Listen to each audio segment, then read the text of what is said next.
Good evening, everyone. We are live at the Barana Hotel for the India UN Development Partnership Fund and the Commonwealth of Dominica as strengthening sustainable livelihoods and resilience in the Kalinago territory. This is the third webinar on Kalinago, and tonight we'll be focusing on the elders. Our panelists tonight will be Garnet Joseph, Irvins Ogis, Patrick Hill, and Shaman Gerard Langley.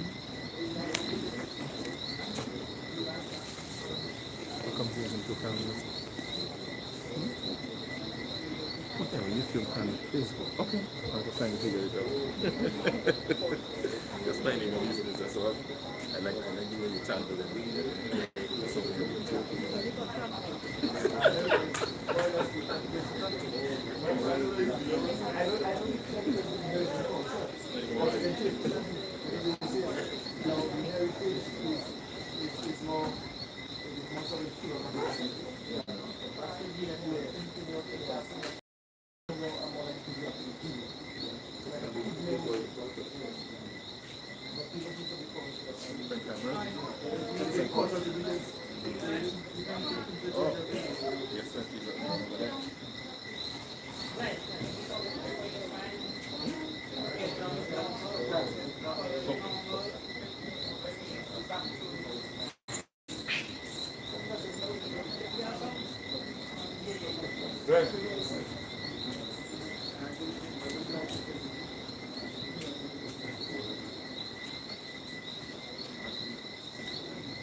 Good evening, everyone. We are live at the India UN Development Partnership Fund in conjunction with the UNDP and the Commonwealth of Dominica, strengthening sustainable livelihoods and resilience in the Kalinago territory webinar series. This is the third webinar in the series, and this evening it is focused on elders.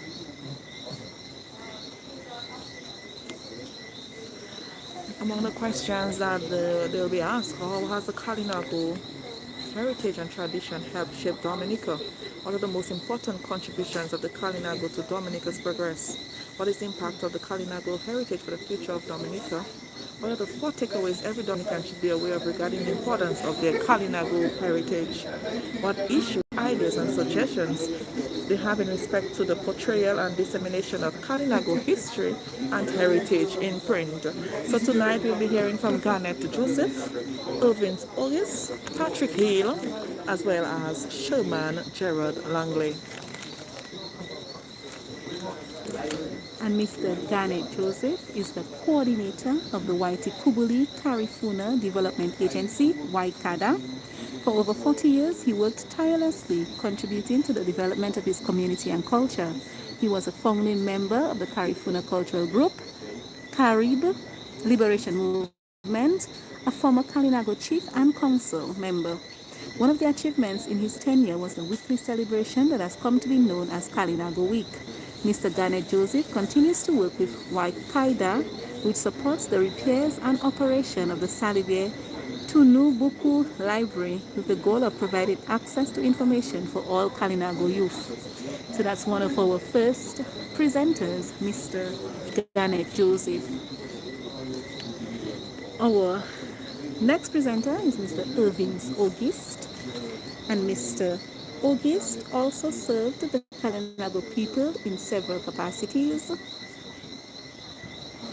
He was Kalinago chief, and in the 1980s he was engaged in the area of agriculture. He graduated in general agriculture in 1981 in Grenada and served for 4 years in Dominica as an agricultural extension officer. In 1979, realizing the importance of revitalizing Kalinago culture, he went on to found the Karifuna Cultural Group, which still exists today. It is one of Dominica's longest-serving Kalinago expression groups. It is famous for cultural dances, songs, and drama of the Kalinago people. And this was a little background on Mr. Irving August, one of the panelists for this evening. Mr. Louis Patrick Hill, aka Nichi Abo, lives in the hamlet of Salibier. He presently serves as the chairman of the Dominica Water and Sewage Company, the WASCO. He holds a Bachelor of Science degree in Management Studies from the University of Maryland, a Master of Arts in Public Administration from the University of the Virgin Islands. Mr. Hill is a dedicated and hard-working man with much leadership experience under his belt. He has served 5 senatorial terms in the U.S. Virgin Islands and has expertise in government service. He practices farming and is a community activist for Kalinago rights and upliftment.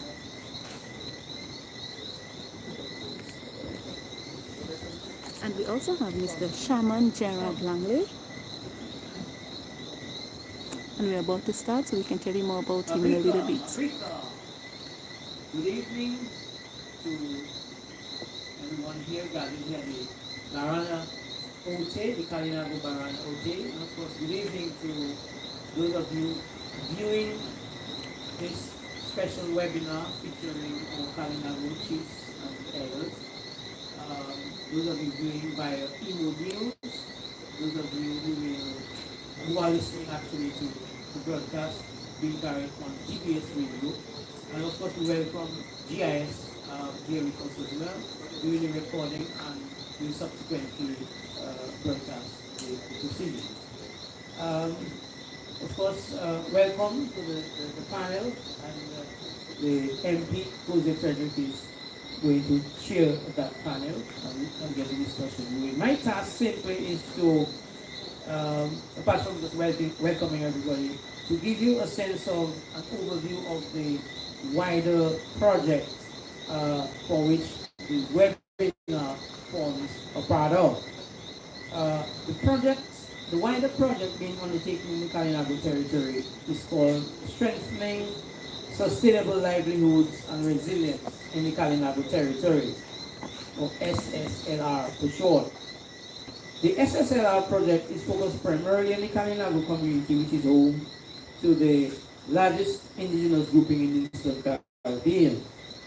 The project is funded by the government of India through the India-UN Development Partnership and implemented by the United Nations Development Programme in close collaboration with various partners, which include the Kalinago Council, the government, Commonwealth of Dominica through the Ministry of Environment, Rural Modernization and Kalinago Upliftment, the Ministry of Blue and Green Economy, Agriculture and National Food Security, the Ministry of Tourism, International Transport and Maritime Initiatives.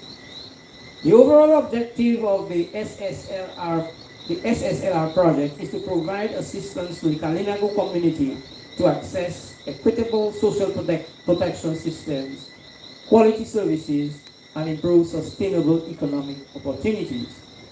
The success of the project objective is based on 4 key outputs, which include 1. Agriculture, that is to boost agricultural production and sustainable agricultural practices. 2. Forestry, to design and implement community reforestation programs to protect livelihoods and augment critical water catchment areas. 3. Tourism, to develop a comprehensive Kalinago tourism strategy and brand that generates new income opportunities for the territory. And 4. Institutional strengthening, to boost institutional capacities of the Kalinago Council for improved participative and inclusive decision-making and planning. There are several activities under each of the outputs. However, in the interest of time, we will focus on one activity which falls on the output 4, which I just mentioned, which gathers here today.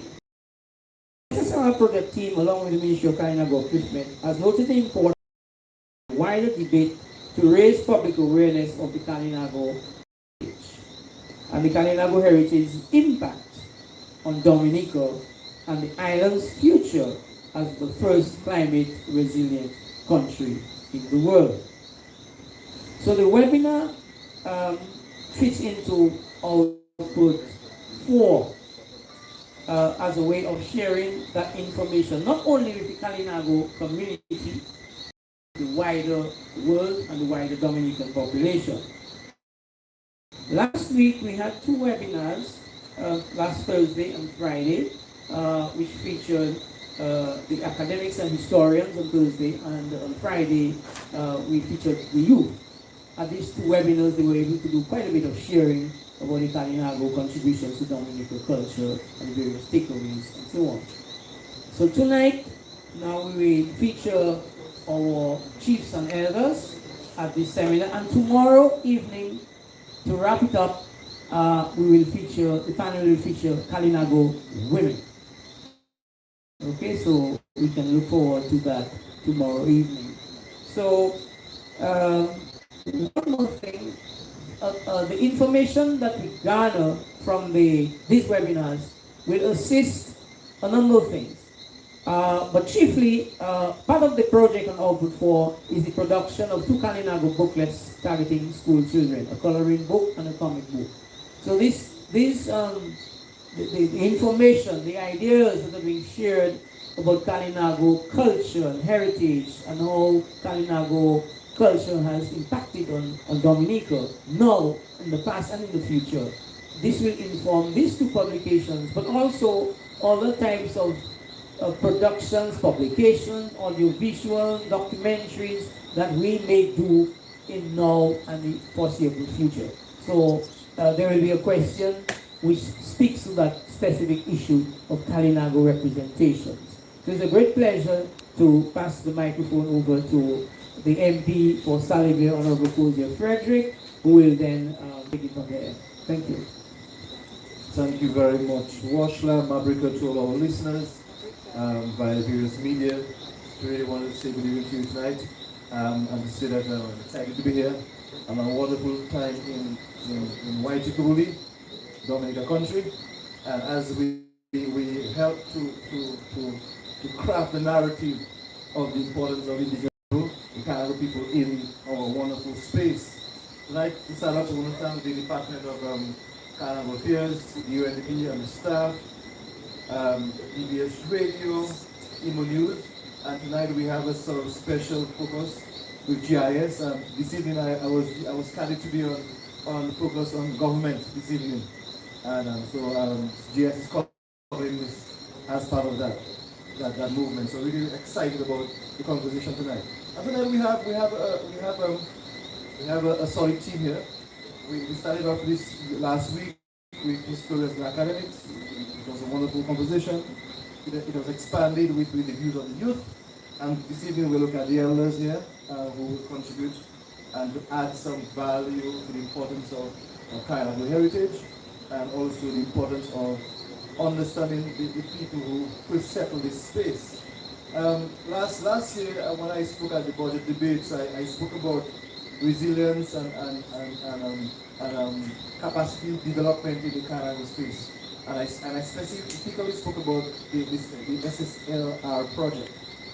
And talking to the fact that we need to boost the agriculture, we need to look at how we reforest our communities, how do we deal with the ever-rising and competitive tourism product, and also how do we build capacity within our local government system. And so this has come to fruition from the budget debates and presentation, and I'm so happy tonight we could have the panelists here. Okay, you want to start by introducing this fine gentleman? We do have they have a very long bios. We hope we do justice to it because we have condensed it to something. We hope that it is palatable to the listening public. But these guys have immense knowledge and background. So, Oscar, help me out with this here. Thank you. Thank you, Minister. Okay, the panelists. Let me just. I wanted to go in order that we sit. So, starting with the shaman. We have the shaman, Gerald Langley, who was born and raised in Baraka in the Kalinago territory. He holds the prestigious title of shaman or medicine man of the Kalinago. Traditional drummer, dancer, and performer, a former counselor, certified archery coach. He's a treasure trove of knowledge about the application and use of traditional herbs and nature's innate ability to heal. At a tender age, Mr. Langley was introduced to the world of sports and culture. In 1982, he attained his peak performance as a cricketer in the tournament in St. Vincent, where he scored a century. Upon his return, he joined the Carifuna Cultural Group, where he met his wife Miranda Langley. Together, they founded the Carina Cultural Group in 1993 in an attempt to preserve the traditional practices of the people. Mr. Langley built the Carina Cultural Village, which hosts activities such as Miss Natari and Miss Kalinago pageants. Mr. Langley has represented the Kalinago people both regionally and internationally and appeared in the documentary films such as No Kitchen Required, Spirits of the Jaguar, and The Lauman Reed, to name a few. He's a powerful advocate for the promotion and preservation of indigenous culture and was awarded by the National Cultural Council in 2010 for his outstanding contribution to cultural development. He later went on to receive the American Heritage in Arima, Trinidad that year and the Golden Drum Award in 2015. Shaman Gerald Langley continues to confidently lead the Carina Cultural Group and preserve the Kalinago culture. Okay, next to him is Mr. Irvings August. Mr. Irvings Nanishi August served the Kalinago people in several capacities, but most popularly as Kalinago chief. In the 1980s, he was thoroughly engaged in the area of agriculture. He graduated in general agriculture in 1981 in Grenada and served for 4 years in Dominica as an agricultural extension officer. In 1979, realizing the importance of revitalizing Kalinago culture, He went on to co-found the Carifuna Cultural Group, which exists today as one of the longest-serving Kalinago expression groups based in Dominica, famous for cultural dances, songs, and the drama of the Kalinago people. Mr. Irving Silvies.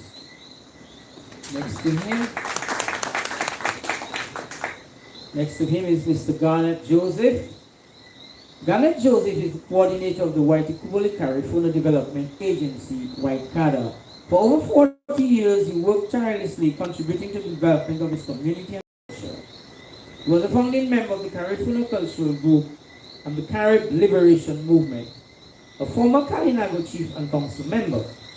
One of the achievements in his tenure as chief was the weekly celebration that has come to be known as Kalinago Week.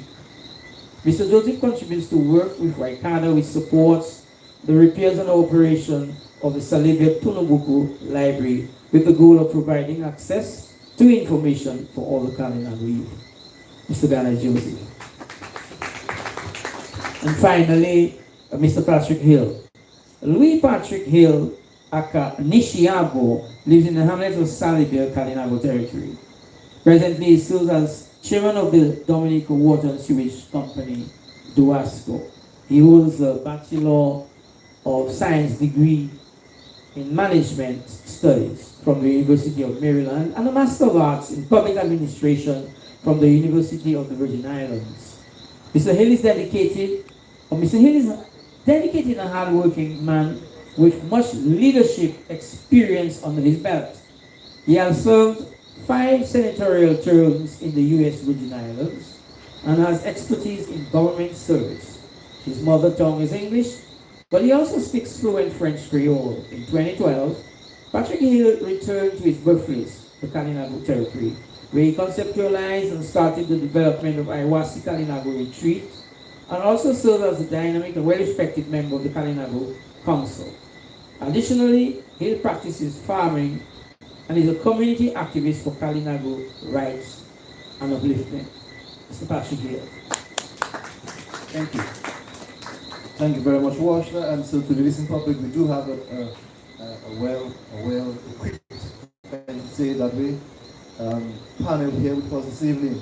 So a wonderful conversation is expected to ensue from this. We are going to delve into the conversation. The sort of format is very, very simple. We'll allow the presenters to speak to the questions and deliberate over it in the course of 5 minutes. And so we will, after each of those presentations, I will sort of summarize and allow further conversation to ensue. We also expect questions from the listening public. You could send your messages on the live feed and also via WhatsApp to us here on the panel. So I want to start off with Gerard Langley this evening, our shaman, Mabrika. So for this evening, I will stick to Mabrika. Shaman Mabrika. And so the first question, we really want to hear from the shaman, how is it, has the Kalinago heritage and traditions helped to shape Waitikubuli? And tonight again, we'll take off Dominica and we'll see Waitikubuli. And how has it shaped that? And Mabrika, when we're looking at this particular question, what are the most important contributions in your view? And based on your experience as a cultural leader, an advocate, a shaman, what are the most important contributions that the Kalinago people have given to Waitikubuli's progress over the years? Mabrika, what is yours? Yes, Mabrika, na yubuka bori. Tau ichiri, ireme bone. Tau ireme nono, ebeiti, tuna watu. Tau ichiri. I say thanks to the Great Spirit this evening. Thank you for life, and thank you for the 4 elements, the earth, the wind, water, and fire. Mabrika to all. I would just like to acknowledge Minister Washla, Gregory Rabes, and the 2 chiefs and my good friend Nichi. Our contributions towards the development of Waitukubuli. Now, if you take a look back at history and you look at the way that our forefathers defended the country and the Caribbean itself, I mean all the islands, but we're looking at Waitukubuli. And Waitukubuli itself, Mother Waitukubuli, was a fortress to our Kalinago warriors, to our forefathers.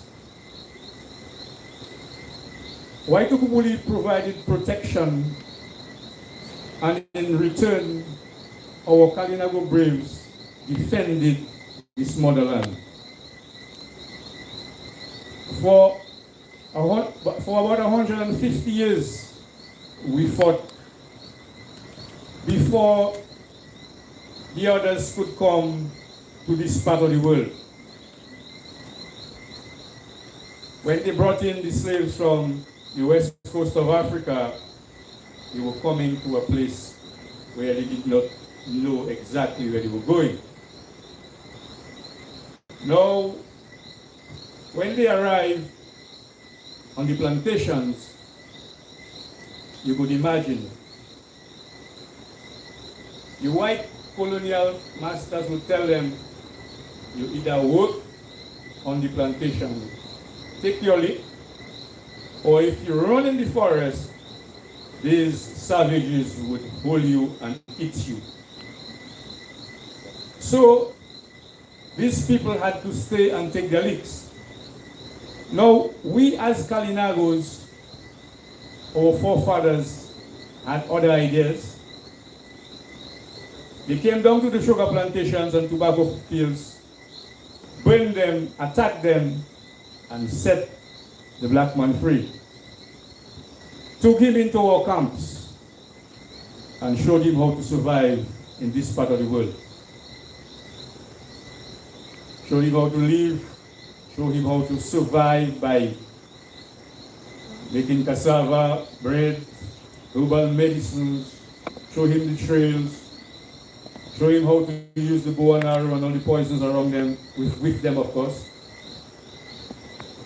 And in return,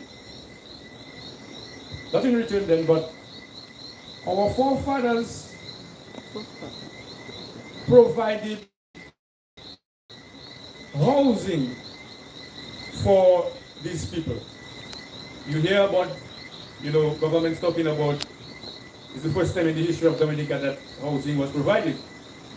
But we as Kalinagos provided huge houses, huge tabuis for people so that they could hang their hammocks. Many of them, they could house at least 10 families. So we, of course, house a number of people in the time of our ancestors, of our fathers.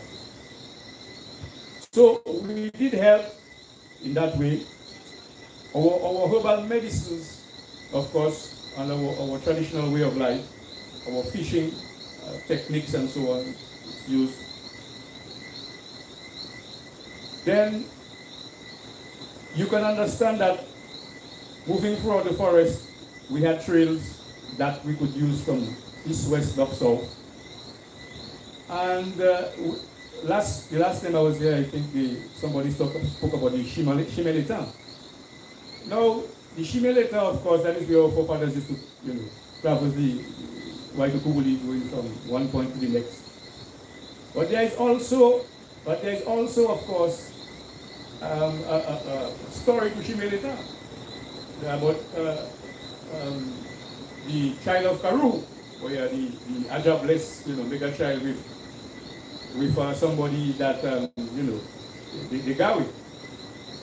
So, I mean, that was all part of our tradition, of course. I mean, when it comes to the stories and the myths and the legends, we had all that too. We helped, of course.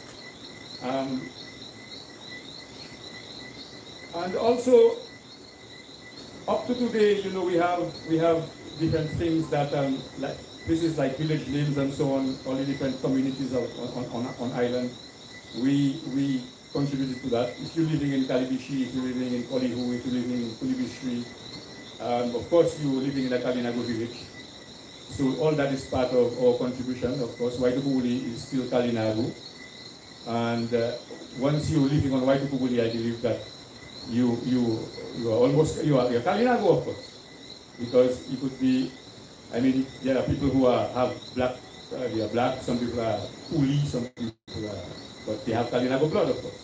If you live in those communities, then you should know that you also, you have Kalinago heritage. So, with that, I would just say, thank you very much. Thank you very much, Maria, for this in-depth and or rather brief. We tied on with time. But three important points stood out. The defense of the country is key, and he spoke to the 150 years, and we have argued in the economic community talking about even 200 years of that. And what was happening also in that space was that we kept the Willow Islands basically in a marginal relation to the slavery in North America. While slavery was still in North America, we introduced that in the islands. So, and the natural fortress, he said, was a good point. It created that space where we could defend. As you're aware now, we've been in the Kalinago territory, also natural fortress.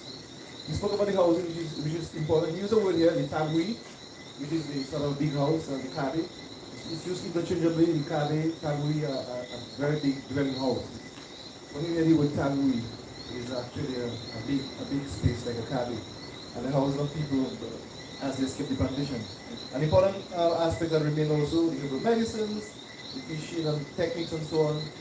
The trails that we use during the resistance efforts, and also lastly, he mentioned all of those village names across the country, which we normally ascribe to be Creole, but they actually really strong, very, very strong Kalinago names. So Babak, I want to thank you for this speech here, and as we carry the conversation.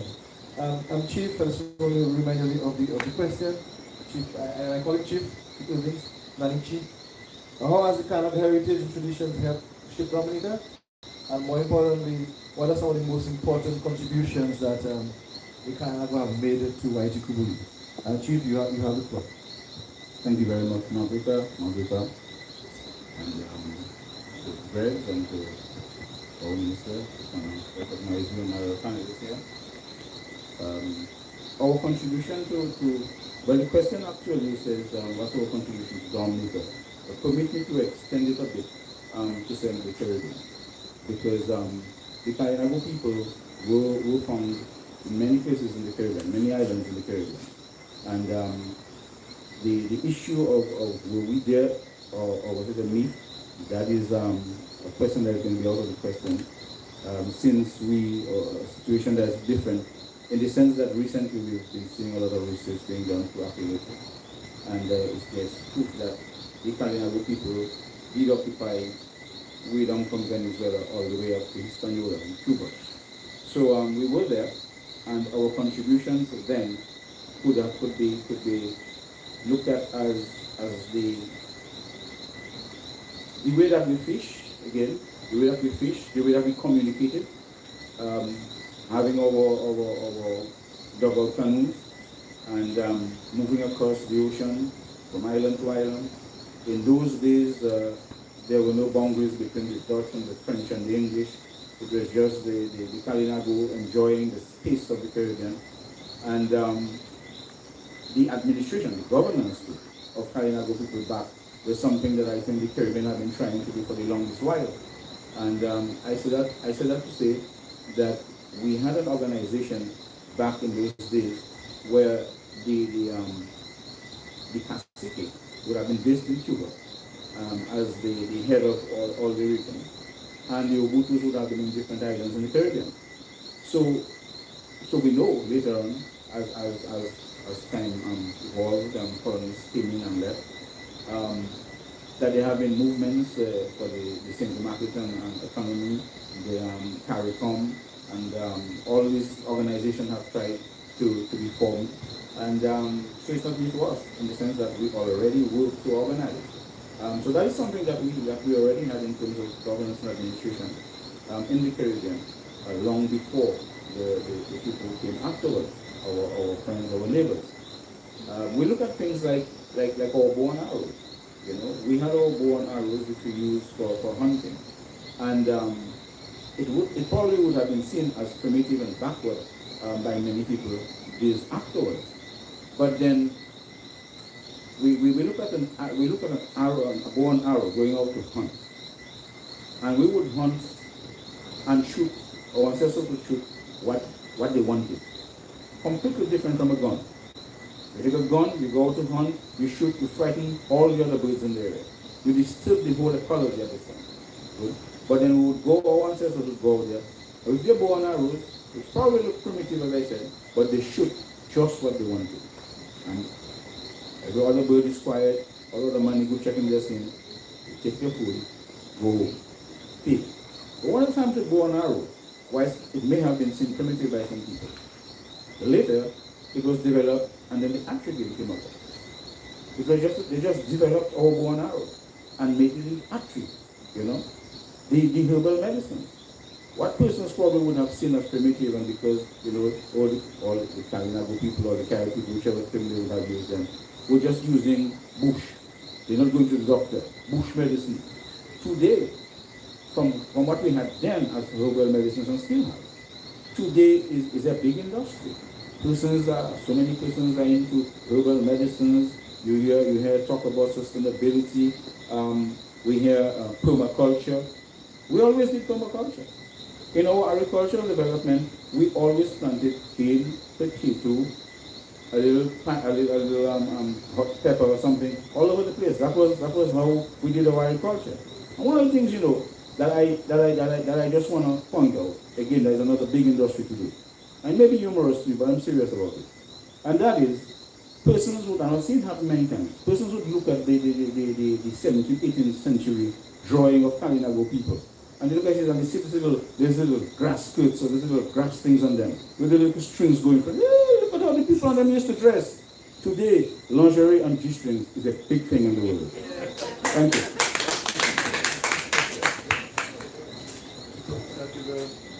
Thank you very much, Chief, for this year. And a very quick recap. I think the conversation is a very important point here, Chief, that you made to highlight that the Kalinago heritage and that story moves beyond the borders of Whitey Kubuli. So evidence would have shown us that our people have traveled as far up as the Bahamas, even to Florida, and so we have cemented our heritage right across the chain of countries. And archaeology, like you rightly say, is only thing that, for sure. And so the fishing, how we communicate, and the free movement, a very key point. And so the present notion of the free movement of people is nothing new. It was practiced by all kinds of people. And so we contributed that to this entire movement. The bows and arrow, the Kevlar, and I don't know if a bow and arrow can fetch you a Kevlar. I know a bullet can stop, Kevlar can stop a bullet, but maybe not a bow and arrow, so it's important here. And the point about the sustainable farming and farming practices, not overutilizing our natural resources, was also a key thing that Chief Livings here spoke about. And also the fact of the mixed farming practices, and also something that leads to fashion and being able to survive in a tropical place with something that is appropriate. And I think it adds some value to the conversation. So thank you for that, Chief. And so I just want to get another Chief ready for the just to warm you up, Chief. What have we? So I see I got Kalinago, and we, as a part of it. How have we helped shape Dominica? And what are the most important contributions that we have made to Whitey Kubuli? Chief Joe, you have the floor. Thank you very much, Honorable Frederick. Pleasant good evening to Washla, Serabes, and the fellow panelists, the audience, and the listening public. As far as Dominican history is concerned, it talks about the time when the Kalinago lived in this country. But we know in history, and we know that early o'clock, the Tomoswana in the search for El Dorado established the first colony in the Eastern Caribbean. But from there, colonization spread to Antigua, Montserrat, and the other islands in the Leeward Islands. So very interesting in that history was the figure from Dominica in Tomoswana. And the history of Tomoswana will tell us that being the son of an English colonist, he knew the ways of the colonists, but also he was a Kalinago. And the history will tell us that in order to protect the freedom of the Kalinago people, he raided every emerging settlement that was established in the Leeward Islands, because he could see something that would have had serious implications for his people in Dominica and the rest of the region. That was to avoid the islands being colonized. And we know that part of the history where in that effort he was able to keep Dominica from colonization for over 200 years. So what does that mean for Dominica? So it's out of that we could see, we could call Dominica the nature island of the Caribbean. Because had it not been so, it would have been different in this country. Also, we could safely say that Dominica had the shortest period of slavery in the entire region. So, in 1978, Dominica became independent. Why?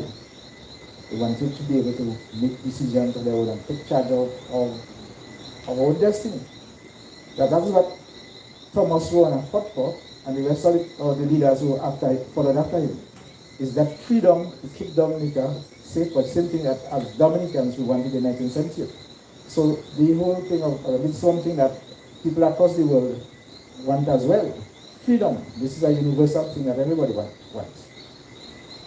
But we were able to demonstrate our freedom quite clearly in this region. And Dominica has benefited from the fierce Kalinago spirit, the freedom it wanted to just live a life. And the historians documented that type of freedom, because there's nothing that they could get in Kalinago to do. If you like going and fish today, you go fish. If you like sleeping today, you stay on sleep. We just had that level of freedom to do whatever we wanted. And under nobody's domination. So we have been able to demonstrate that to Dominicans, but also is the survival skills. It is interesting to note that the persons who came from Africa, they came from a different land, different environment, and hence the survival skills, what was required to survive in our environment was totally different than what they would have left behind in mainland Africa. So when my fellow moderators spoke about the runaway slaves being taught to survive, and it's interesting to note that again the level of our survival skills, because I myself, in growing up, I saw that being demonstrated.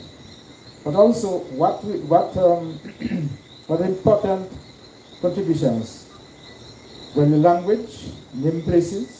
Sometimes we think that some African names some words are African origin, but this Kalinago.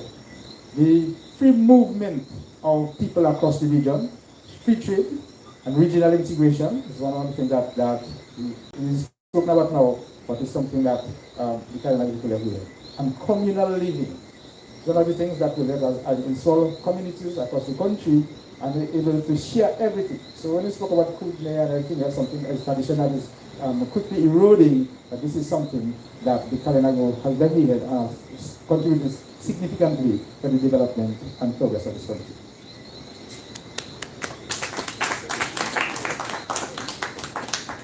Thank you very much, Chief. To recap it brief, this is about Tomoswana, which is a very important point. I think it's a narrative that has to be spoken about more in the context of Dominica. And as a matter of fact, the Tomoswana which he spoke about was actually the first governor of the First Nation, because he was named so or referred to by both the English and the French. So they recognized him as the governor of the island, of the First Nation. And his brother had the massacre, what we know was massacre in Kingfield, and got rid of him as a powerful First Nations governor. An important point that Chief also brought up before, all of the survival skills that we spoke about something last week. How do we survive in Dominica, people coming in on forced labor to survive within that space. An important point that Chief spoke to also is the fact that the movement of people, the language and place names, and language, and of course, before the term Creole, what you know as the Creole in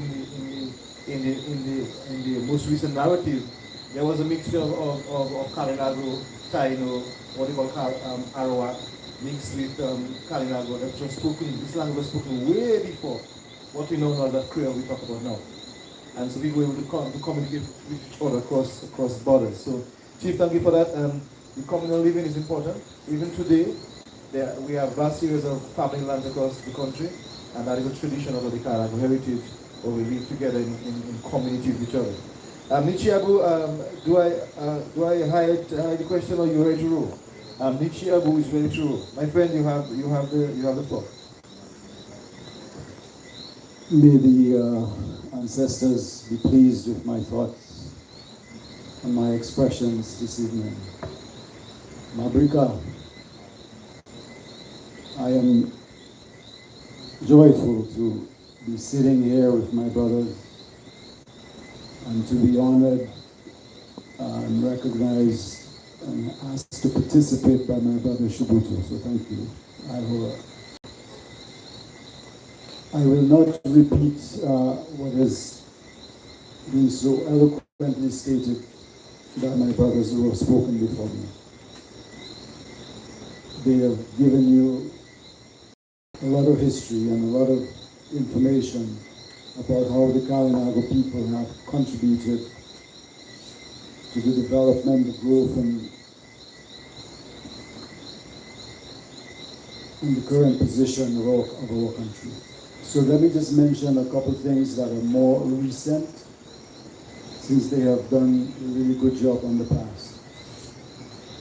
So one of the things that I just want to highlight is the location of villages.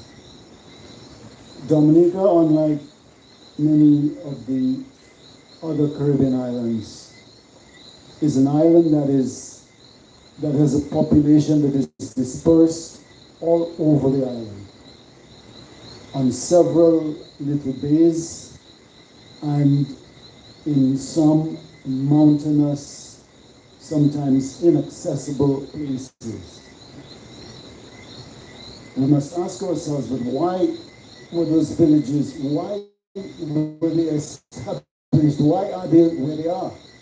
Why is Mont Prosper where it is? Why is Loda where it is? And clearly, it has a lot to do with how the Kalinago people themselves had their villages established around the island, which sort of laid the foundation for the future development and establishment of villages during the colonial era with the slaves who were in Dominica. All of the villages, Aitasi, Pont Saint-Jean,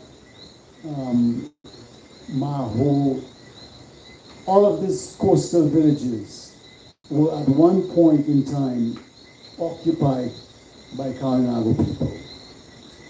The fact that we are predominantly established on this side of the island today is not a reflection of where we have been and how we have lived. So the villages in Waitukubuli is definitely a reflection of what our civilization was prior to the colonial times. In more recent times, I think our contribution to the development of Waitukubuli are, I think, in two primary areas. In the areas of tourism and in the areas of fishing. So we all know that whenever Dominica is marketed, that the face of tourism is the Kalinago face. There's an iconic picture of a young Kalinago woman with some really, just a beautiful expression that has captivated the entire world of tourism. And it has driven, I believe, significant business to Dominica, to Waitukubuli, because of the presence of indigenous people on this island, because of the way that the government has marketed the country using the indigenous people to do that. Additionally, and one of my brothers mentioned it, the island is marketed also as the nature island of the Caribbean. Well, it is no accident that we are the nature island of the Caribbean. It is a direct result of the fact that our ancestors fought and resisted colonization with every ounce of their strength and courage and blood. And so today we have a country that was not turned into a whole cultivation of sugarcane and tobacco and all kinds of stuff. We have an island that has been preserved because of the Kalinago people who occupied it and who protected it from colonialism. So I think those are just the points that I would like to add to everything that has already been stated. Thank you, Ahora. yeah, thank you very much, Mr. Very, very important connection to the future and to the present. The location of villages and the establishment of the settlements are key and definitely contributed by the Kalinago to Dominica. And what's interesting is that we do have a number of village names across the country. And so we could differentiate them by them being either English names, French names, or Kalinago names. What we realize with the English names we have, because we had a longer experience of English settlements here on the island, they are all copied after names in England. And so when you hear names like Trafalgar, it's an English name. But the Kalinago name and Creole name is Kaiche. And so when we juxtapose that, the Kalinago and the French names, we realize that the Kalinago and French names are very similar, because what they normally do, they describe the natural features, like Grand Bay, Guabe, Barriqua, natural features, and also it talks about the geography and the geology. That's important. That's what we have added to the conversation. And each year we spoke about tourism and the physical tourism in Kalinago, rightly so, and also the importance of us being an ecotourism site that leans heavily on the protection of our ancestors to the forest and the natural reserves we have. Also fishing, you mentioned fishing, and even as late as the 1940s, we had canoes all across the island, in Maho, in Newton. The Kalinago fishing vessel was what we used to pull out the sprats and the bala and all this stuff in Layu, etc. So we have made some serious strides in providing that sort of significant development to our white Cuban society. Very good. First warm-up knock. We are going to go very briefly and quickly into the second question, and to give the panelists a heads up. We're going to look at the impact of all of that on the future of Dominica.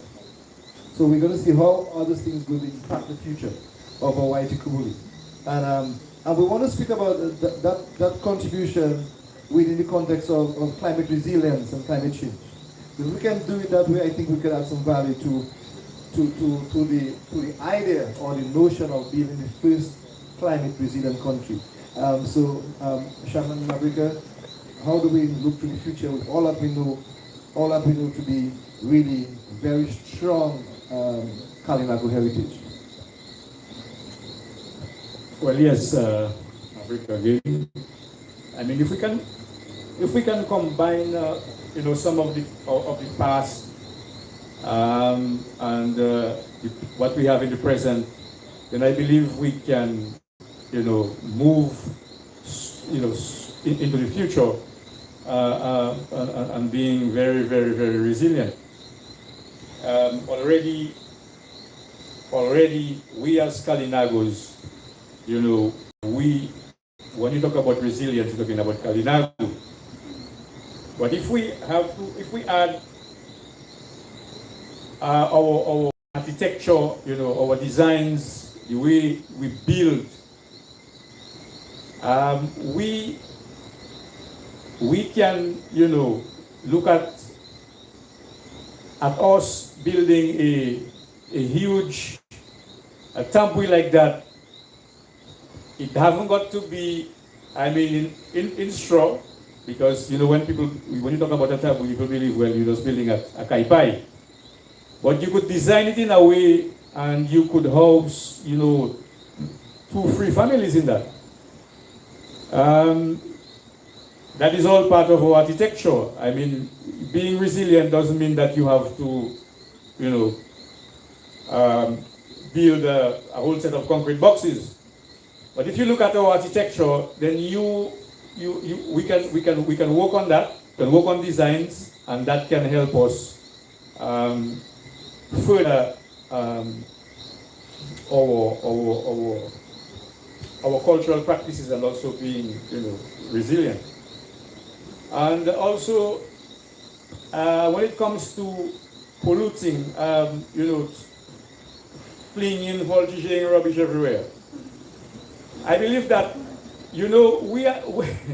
people have to start looking at Waitukubuli as a nature island, and look at us as, we as Kalinago people, we never was accustomed of flinging, things everywhere and polluting, our rivers and bathing places and so on. We had our own ways of doing things. We would peel our food and use it for fertilizer in our gardens.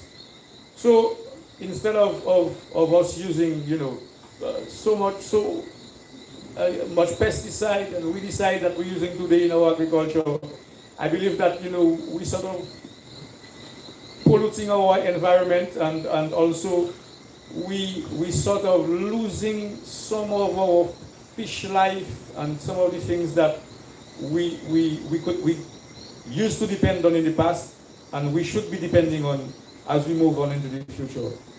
And our herbal medicines also. I believe that we could use our herbal medicines when it comes to maybe storms or natural disasters. When you cannot find a doctor, you haven't got, you can't go to Roseau, everywhere destroyed. I think that we should put into practice, us as Kalinagos, using our traditional medicine. Because I remember a couple of years ago, we had a lot of sansi, leeches and so on. And that is a master doctor.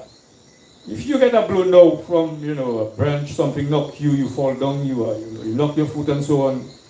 The leech was something that they would put on where you get the knock, and it would suck out the old blood, and then put it back into a jar, and you're good to go. You can hardly see that anymore. We should also practice some of our, I'm sure that a lot of us doesn't even know how to pose a cuckoo. Because, a cuckoo is something, a wrong bori, that you would, put a little rum in it, let it, catch it fire and rest it on the place where you get the knock with 2 little slices. And right away, you get a break. So that is so. I mean, our traditional medicines and our way of doing things is something that we should look at, you know, in that aspect. And I believe that also, as Kalinagos, we should also look at the way we do things. When it comes to our fashion, I mean, the ladies will talk about that tomorrow. When it comes to traditional wear, the way we dress, the way we look, I mean, all that, you know, can make us stand out as Kalinago people and make the rest of the world, I mean, look at us as unique. Somebody just spoke about tourism, and that is something that we have to look at, because our fashion can bring us, I mean, millions of dollars. So we also have to look at that. So with that, I will conclude. Thank you, Ayora. Thank you so much, Mavrika. Important points here, and I back this 100%. Is something who's going to be a caption for me calling the coming weeks. Kalinago is resilience. That's key. By the very nature that we survive years of genocide and exploitation, etc., we are able to survive in these times. Resilience. And Mavrika spoke about the architectural designs and how we juxtapose this against using modern, so-called modern material. I think it is key to the future of the island, or how we do we treat with the design and architecture that I think will add some value to our country is important. And waste disposal is key here. I think it's important. Like Mavrika said, we recycle, we compost, and we have a tradition of not polluting. And just by building our homes, and she spoke earlier on about the settlements, we never even built close to rivers, so we had no chance to pull in the river, etc. It's important here. And he spoke about the medicine, and this is key. This is also very, very important. It is spoken about in the circles now as alternative medicine. No one gives it the true value, the true name, and call it indigenous medicine. They say alternative medicine, but it adds value for the future. And how do we create more resilience with our local herbs and traditional ways of dealing with medical conditions. And the fashion, I think is something that we want to challenge designers and young people tonight to inculcate aspects of our ancient wear and into present fashion.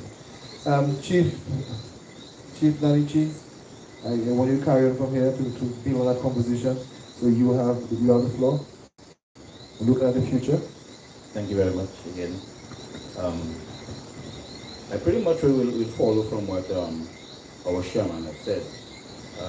To say that the architecture of our buildings would have stood out to the point that even when the recent Hurricane Maria passed, the number of persons who got the housing stock and the housing that stood up around were pretty much that from the Kalinago style or design.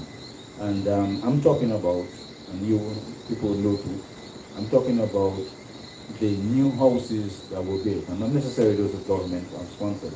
Just persons even privately who had new houses constructed. They went down, a lot of them got damaged. And we looked at some of the old buildings between Kingston and the Kalinago territory. Some of them having wooden pegs that stood up to the Category 5 hurricane.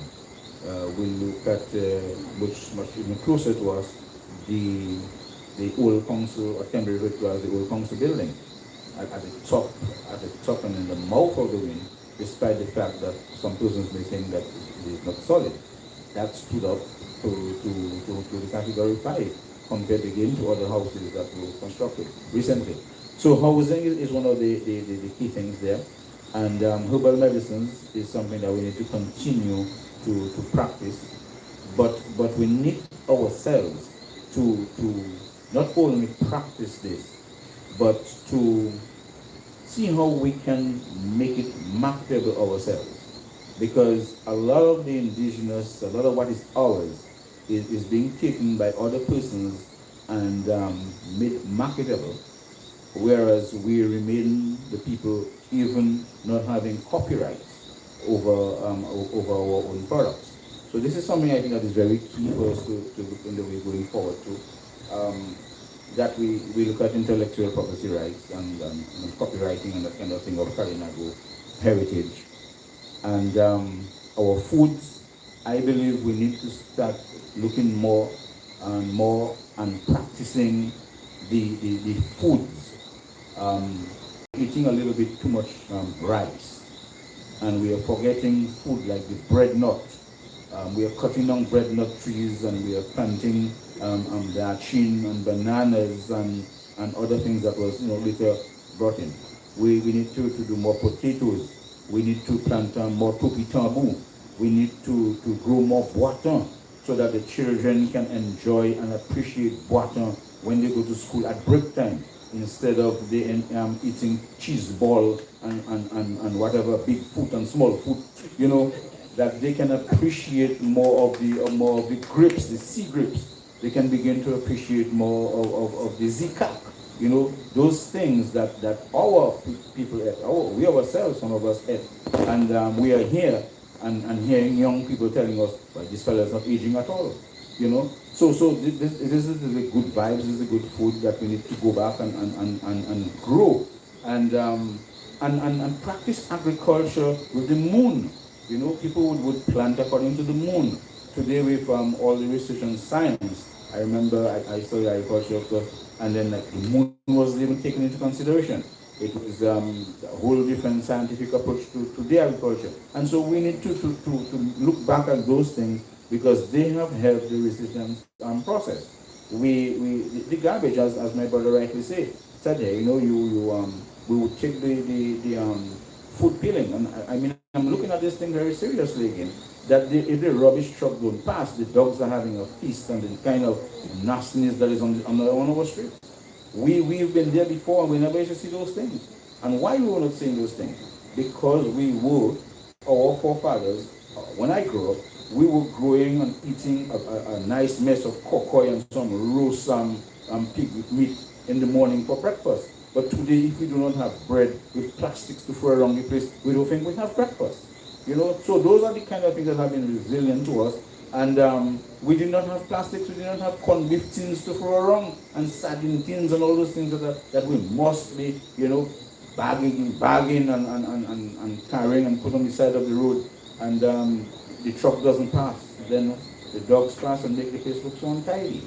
So I think all those things we just need to take into consideration as we move forward, because we have been so self-sufficient and we need to continue to be self-sufficient as far as food is concerned. Yes, thank you very much, Chief. The housing and architecture it's important, the medicine and the rebranding and the patenting, Chief. That's important you mentioned here. The traditional food, the traditional yams. I know one of my fast food when I was growing up was just passing around pick a guava, some sea grapes, some kakane. And so that was my fast food, and all the fast food is in the bag. So I agree with you on that. And the bui and all that kind of stuff. The lunar calendar and agriculture, we have to get linked because we know that the lunar calendar sort of controls the tides and water movements. It's important we can bring that back into the conversation. And also, importantly, garbage and disposal. As a matter of fact, listen public, we do have a project with the Solid Waste Management Corporation, which I'm happy to be the leader here as a minister, called the Kalinago Zero Waste Project, which will bring in the traditions of the Kalinago people in separating garbage and using it in the traditional ways that we did before.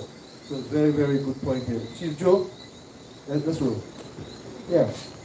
In regards to Dominica becoming the first climate resilient country in the world, that cannot be done without taking into consideration its food security.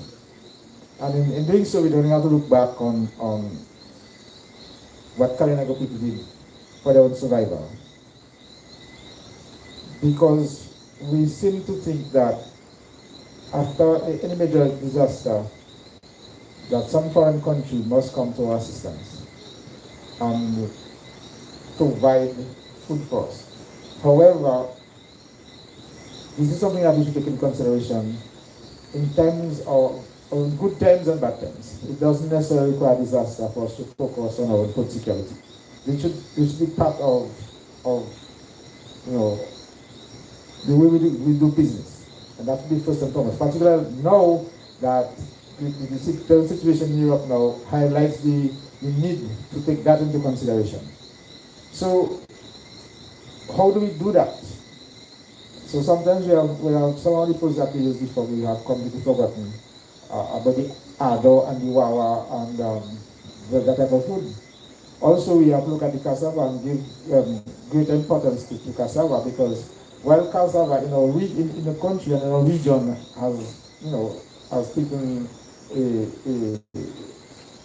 backstone and is on the back burner now, we have to see how much the world is making use of cassava in Africa, in India, and some of the other countries. So we only have to just take a look at some of the things that not only Dominica, but what the region and what the America has offered the world in regards to food, and see how much of that we can reclaim and use to ensure that at any given time there's sufficient food in the country. But it means also is how we deal with the land and how we take care of it, because we seem to think that after us there will be another generation. We seem to think that we last inhabitants of the country, so we do things without giving thought to the future. And so this is why the government had to ensure that laws are enacted to protect the wildlife, because once the agouti can be found, you eat as many agouti as possible. As if there's no end to the number of agouti that is in the wild. So had it not been the decision to protect our wildlife, it would all be gone. I mean, in this area now where we are now was being overrun by iguana, and if you see one now, well, it's quite amazing because they completely gone. So we have to learn to be able to take only as much as we need for our own survival, but also see in ways that we can ensure that some of the things that are important are maintained. That's important. And the Kalinago survival skills I mentioned before is important, because when it relates to food, it relates to just the way we do business, the way we ensure that we survive and ensure continuity to our survival. And that means our connection to nature. Some people would find it impossible to walk around barefooted, but this is one of the things that I think everybody should do at some point in time. Just step out, put their shoe aside, and just step out and get their foot get dirty in the soil, because that connection to nature is not always there, and it's one of the things that I can assure us here and the listening audience that we need to do, and look at the natural life differently and see ourselves as part of it. That it is not something that's separate from us, and be part of the whole ecosystem, a part of what is there in this world. But most importantly, I want to stress again is taking into consideration the food security of the country as part of its effort to be the world's first climate resistant country. Gracias. Thank you so much, Chief. Food security, yes, here. I know. And even when we hear the normal narrative on Kalinago people, on the Kalinago, we'd hear they are small farmers and artisans, as if it was something bad. So sometimes the very practice and the very way which the narrative is written. And so when you hear the economic development of the Kalinago space and what do they do for survival, they say, oh, the Kalinago people are just small farmers and artisans, as if it is something terrible. But it's not. It is something we can add value, because food security have never been a problem for our people across the million years. Never been a problem. We will grow own food, our own crops, and also grow our own local animals and domesticate our animals to ensure we have food security. So that's key moving forward. And the extent of that need, as Chief rightly said, was seen in the aftermath of Hurricane Maria, when we had a lot of imported food coming in. And like I said last week, the Kalinago people would have cultivated most of the crops that grow on the ground, what we call the ground provisions, and these normally survive massive hurricanes and disasters. And the survival skills is key, I think, and important to connect to nature.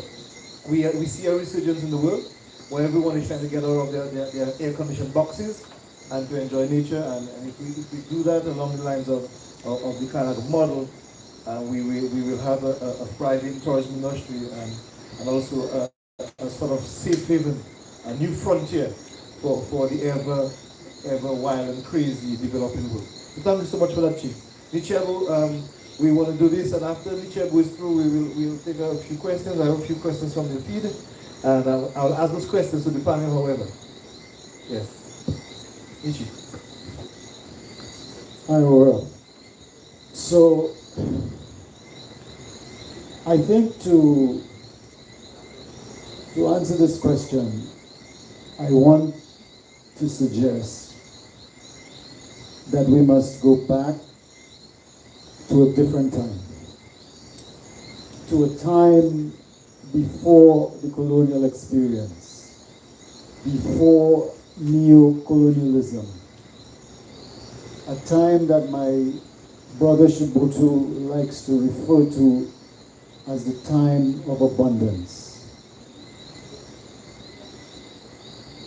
And that was the lifestyle and the time that I think we should examine to determine how we move into the future.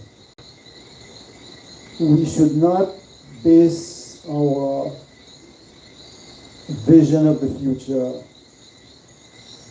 on our recent memory, because our recent memory is a memory of colonialism and exploitation and slavery and genocide.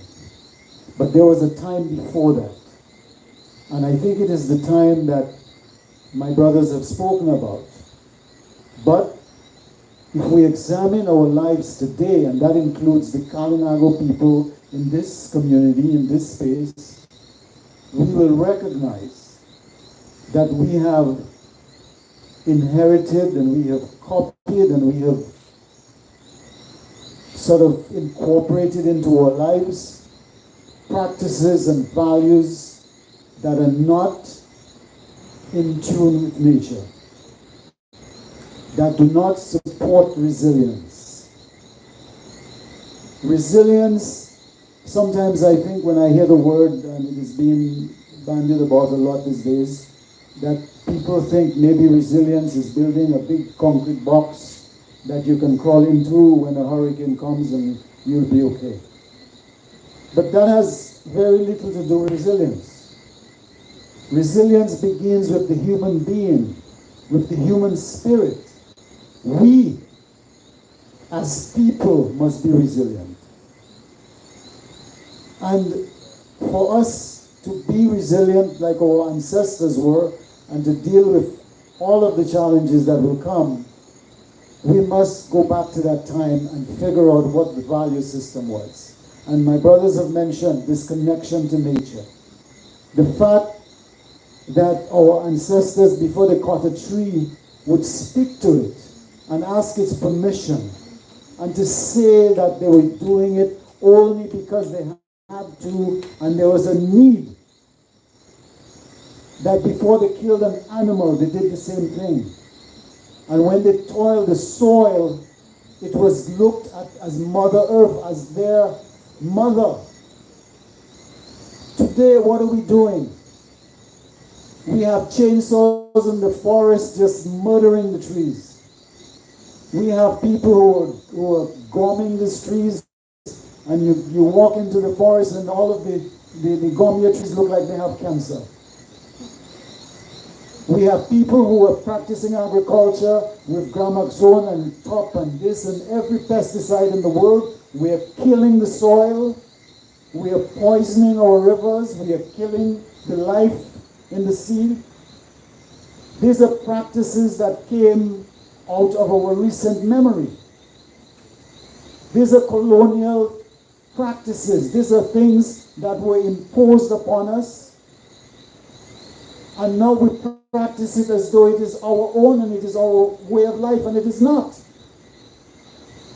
So for us to be an example of what Dominica should be as it seeks to be the first resilient country in the world, we must look to a different time, a different memory.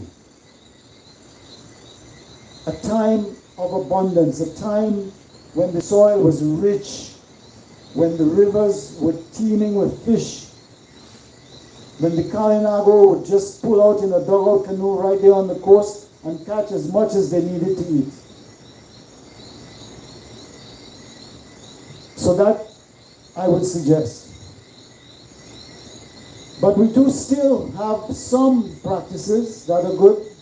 To some extent, we still live in our gardens, even if we are using gramaxone and poisoning the soil, but we still sort of live in our gardens. We still grow our dashing and our cucumbers and our fig. We can still walk out in the yard and pick something and have something to eat.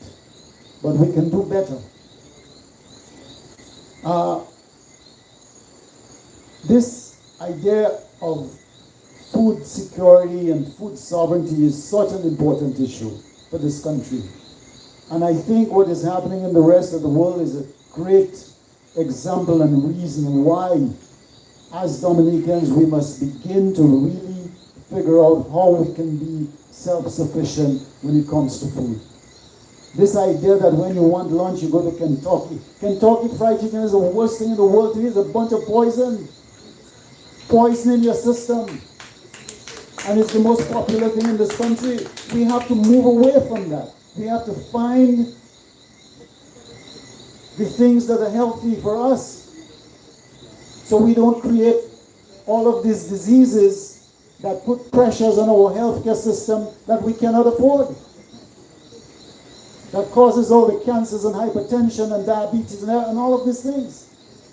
We need to go back to a different time and think of a different value system that encourages us to be in touch with what is around us, with our environment, and to live sustainably off of the environment. Thank you. Thank you, Leti, for that very passionate link to the time of abundance. I think it's important. It's a time that I really want us to review and understand in its entirety. And to speak about the human spirit and connecting to nature and resilience, I think is key. It's a very key point here. And you spoke, Nietzsche, about the agricultural practices and the sort of scientific agriculture that we do. We think we try to do a scientific method with agriculture, with pesticides and weedicides, etc., which is of course polluting nature. And so going back into the time of abundance would illustrate to us that we did not use any of those things, and that's why we do have nature intact today. You spoke about living in the gardens. I think the food security issue is very relevant in looking at resilient Dominica, and also how do we link that food security with the health of the nation? So that this is a very, very key point here. So at this point, listening public and panelists, I want you to address a few questions from the listening audience. The first question,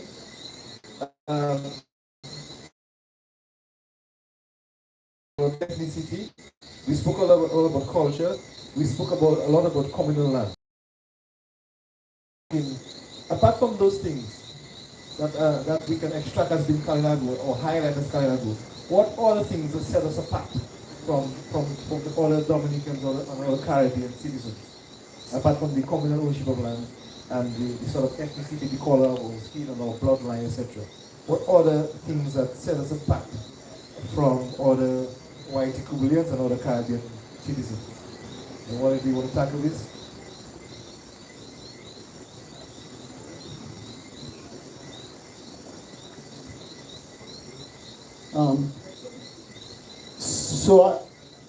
My response to this question would be not to focus on what sets us apart, because it is a way to divide us. We should focus on what do we have in common? What are the commonalities? What makes us one people, one nation, with different beings of different heritage? We are indigenous to this part of the world. Other Dominicans who have come from different places may be indigenous to the places that their ancestors came from, Africans, British, whoever. The fact is, we have a common humanity. And we should celebrate our common humanity while at the same time respecting the individuality of people and the need for all of us to survive on this island. It is a small island, a small space. The Kalinago people have been put on a very small portion of this country, forced into living on 3,700 acres of land, 2% of Dominica.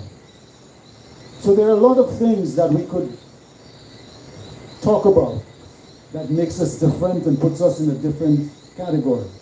One of the things is, for instance, it was just it is getting ready to be fixed, is this idea that Kalinago people have never been able to go to the bank and get credit. That sets us aside. Every civil servant in this country since independence has been able to go to the bank, buy a home, buy a vehicle, start a business, except for the Kalinago person who is a civil servant. Why? So there are many things that could set us aside. But I think as we look to the future, we should focus more on what makes us one people, our common humanity. Thank you each for that. I think very passionate and very in-depth response. I don't know if any one of you want to add some value to that, and you don't have that part of the conversation. Chief Joe, yes. I'd agree with my fellow panelists here, because I think somebody will be looking for an answer that suits their own personal interest. But I think that as Kalinago people be part of the wider Dominican society and part of the region as well. So we would, while there are concerns there are things that concerns us in particular as residents of the Kalinago territory, we have to look at how do we keep on contributing to the development of this country. Hence, drawing lines and setting up barriers would not be in the best interest of neither parties. So I think that we have to look towards what we can do and the commonalities between us, and ensure that we harness our resources as potential as Kalinago people and non-Kalinago people for the development of this country. Because it was President who said, it was Kennedy who said, let us see what we can do. Ask what you can do for our country and not what the country can do for you. And I think it's important that we ask the same question to what can we do for country, whether we ask for Dominica or Kalinago. So hence, our effort should be developing the territory as our own space, but also how we contribute to the development of the country as Dominicans. Thank you so much. You want to add some value, Chief?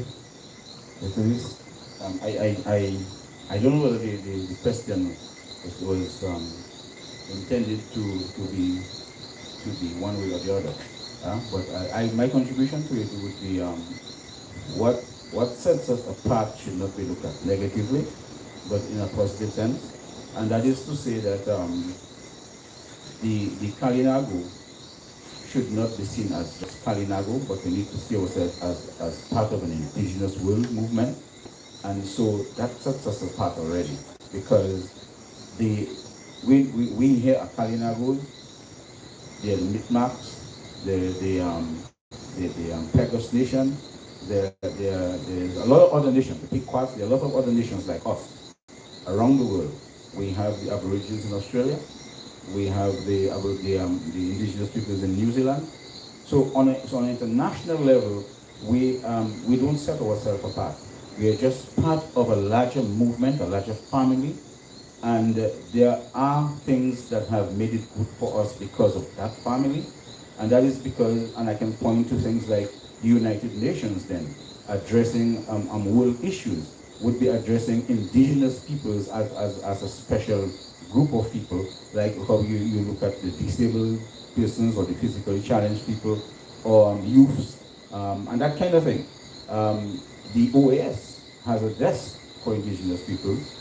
The International Indigenous Peoples Movement, the World Council of Indigenous Peoples, the IFAD, the International Fund for Agricultural Development, has a desk specifically for indigenous peoples.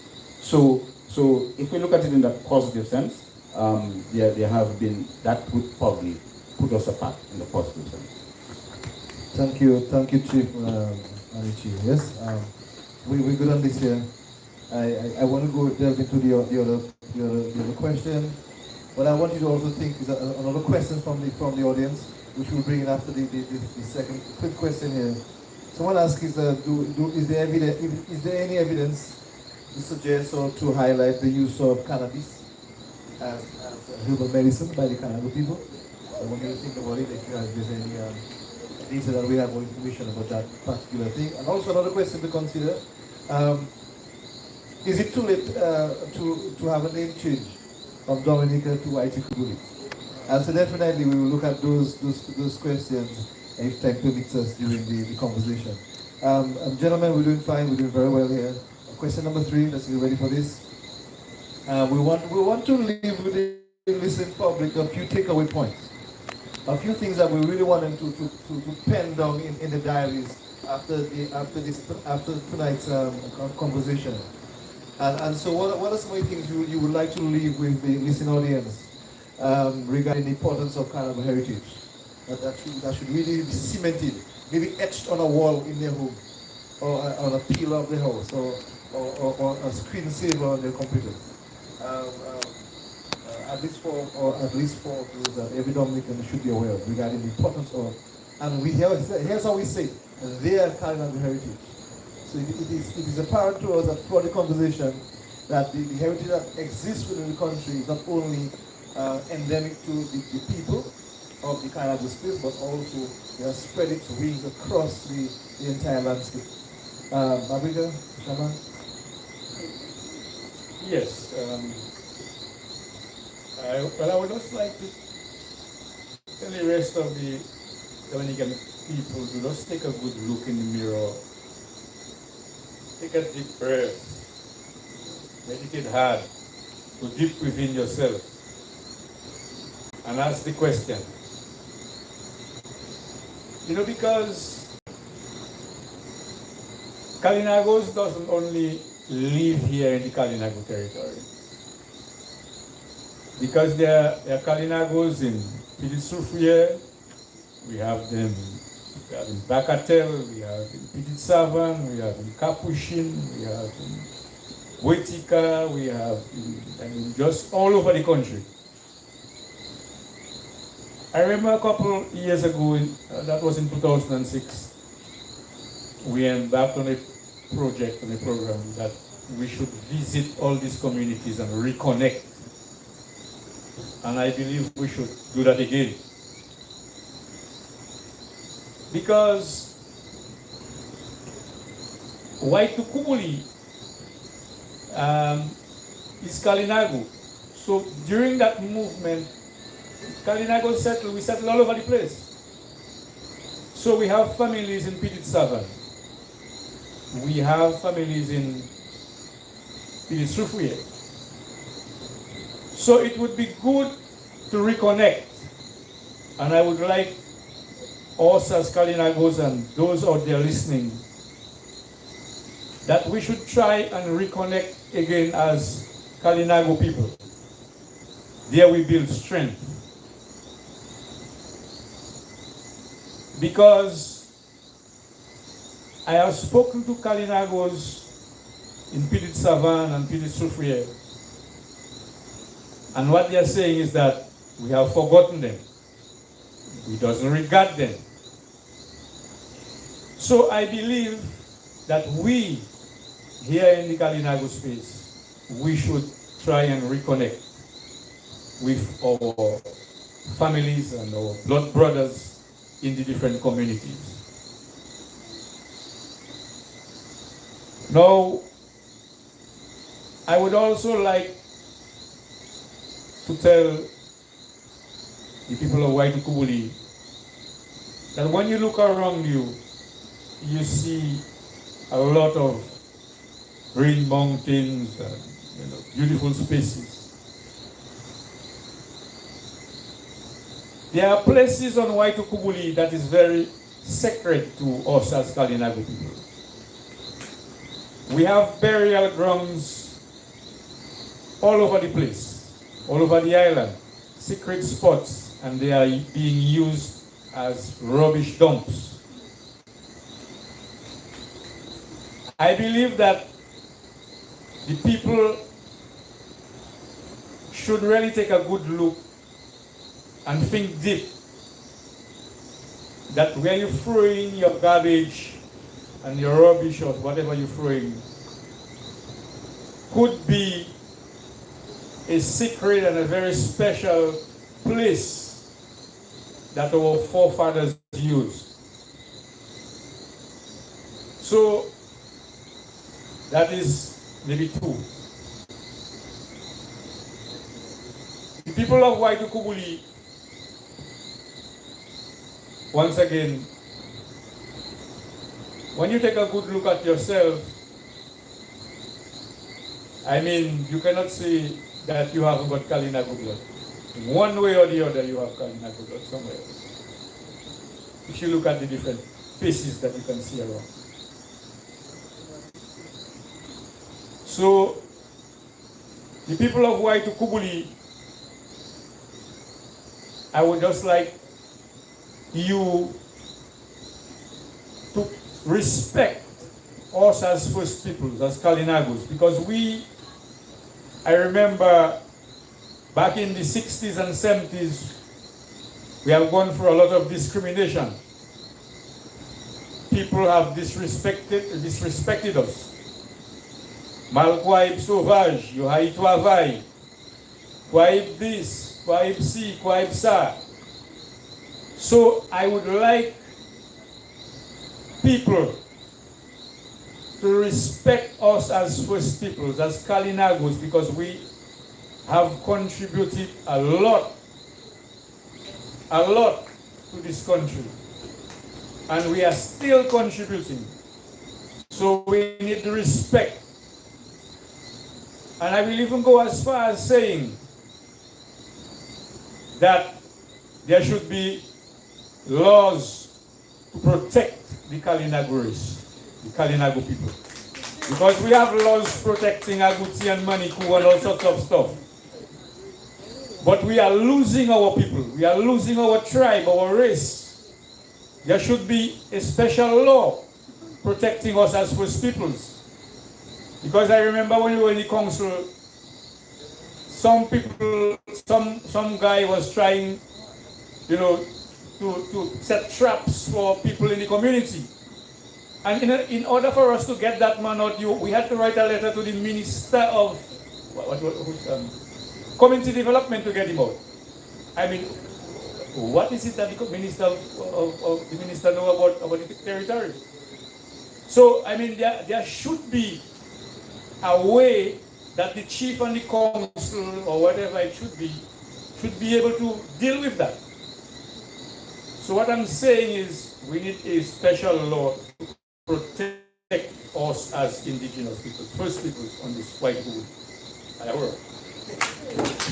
Thank you very much, Shaman. Very briefly, takeaway points that Kalinago did live all across the country, the fact, and we need to reconnect. That's important. We do have sacred spaces all around the country, and that's important. And as a matter of fact, when you look at the islets out on the East Coast, wherever there's an islet in the sea, on the ground is a Kalinago settlement. It's a fact. and this is a sacred ground. So Cabana, out Cabana in Londonderry, on the ground is a sacred space. Out in Salibia, out in North End, in Marigot area, out in Castlebush, all of these are sacred places. And so he's right, we have to protect those sacred spaces because they are burial grounds and there have been settlements there. And of course, another important point, the takeaway, facial features can sell you out. It's important that we do have that in that space. And so sometimes when we discriminate, you may well be discriminated with your own self because you are of Kalinago heritage. And the respect for indigenous First Peoples is important, very, very important. And so how do we protect? Food for thought. How do we continue to protect the sort of tribe that has been very, very powerful in preserving what we now know as White Kubuli. Chief Amici, this row. Yes. Thanks again. I'll begin by saying that from the 80s to now, I have found a greater consciousness among our Dominican peasants. Back in the 80s, they were really looking at us still as primitive or backward or second-class citizens.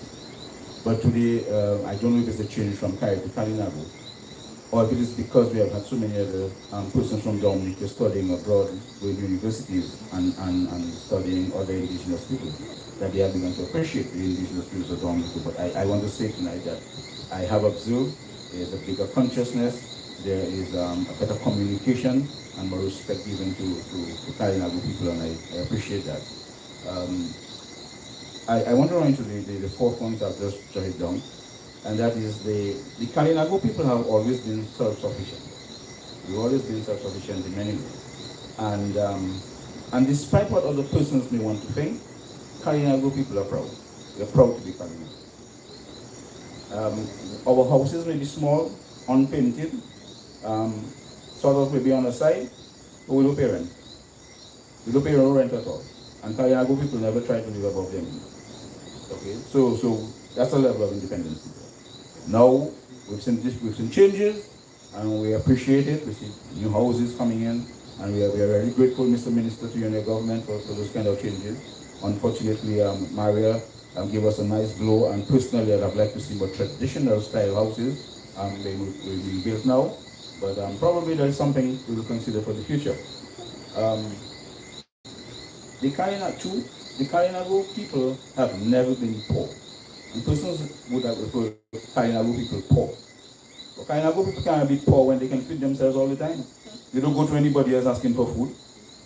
So our problem has been that we have been disadvantaged in probably building better houses to make people feel well, we're cool. But this is probably something of the past, now that this government and our minister here have worked to see that we now have a facility in the Aid Bank, and that's something we've been looking forward and asking for a long, long time. So we hope that will be able to change us. But remember, we've never been poor. We may have just been disadvantaged. And the third thing is that our communal, some persons try to make us believe that our communal land is what was holding us back, holding back our development. But absolutely not. What was holding our development back is what our minister and this present government have, finally get us to organize, putting a financial facility in place. You will see the changes. You definitely will see changes there. Because Kalinago people are not only resilient in the different things we do, but we think. We do a lot. We have a lot of academics now that's serving the country, and that's another area again that we have been able to contribute. We have surgeons, and we have doctors, lawyers and pilots. So we're smart. We were just not given the equal advantage at the time. But we've been able to come forward and prove that we are smart people and we can do it too. And the fourth thing I want to say is that the Kalinago people have been the flagship. It's been said before, but I want to say it again. That the Kalinago people have been the flagship for Dominica's tourism.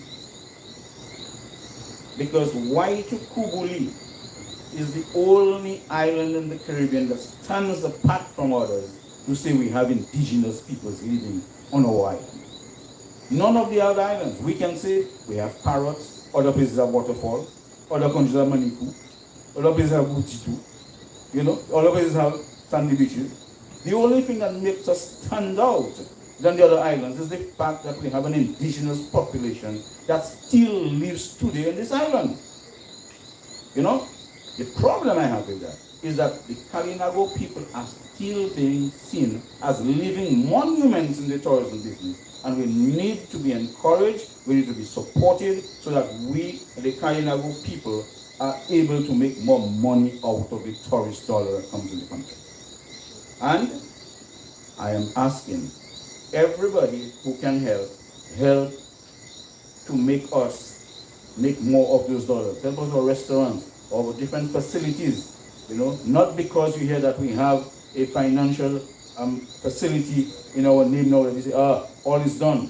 All these people out there who have some money and you want to invest, but you don't know where to invest, partner with some Kalinago people and let us and help us to develop ourselves and to get more money out of the tourist dollar, and our economic development will show you that we can do it as much as anybody else can.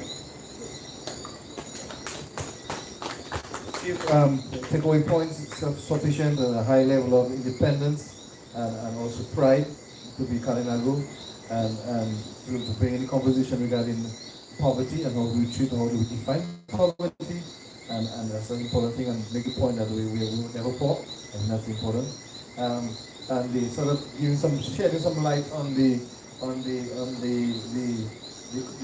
construct of communal land, and the argument is the commission is sort of I understand to be one that is very simple. We are operating within a capitalist society, and so every commercial bank expects land to be given a title. That's what they know, and so when you don't have that title, then it seems to be not productive or not progressive. And so it's within the construct that we are in, and we have solutions for that. And just to say that all of these are part of a bigger plan that will continue to grow and to develop. And of course, the commission here tonight will inform the telling of a sort of new narrative that this history can be done at the schools in a more formative way. Because we are sort of a very young community in independent Dominica, so we'll add that, and it's very important to look at this, and so to also look at the remind the Dominican public that we are the flagship, one of the pillars of tourism in Dominica. And as a matter of fact, in the coming budget cycle, the Ministry of Tourism will create a pillar that will be a Kalinago pillar, where that department and that ministry will allocate funds, especially for the Kalinago space, to continue to develop that pillar. Chief Joe, let's see some takeaway points to the listening public. Takeaway points to the listening public.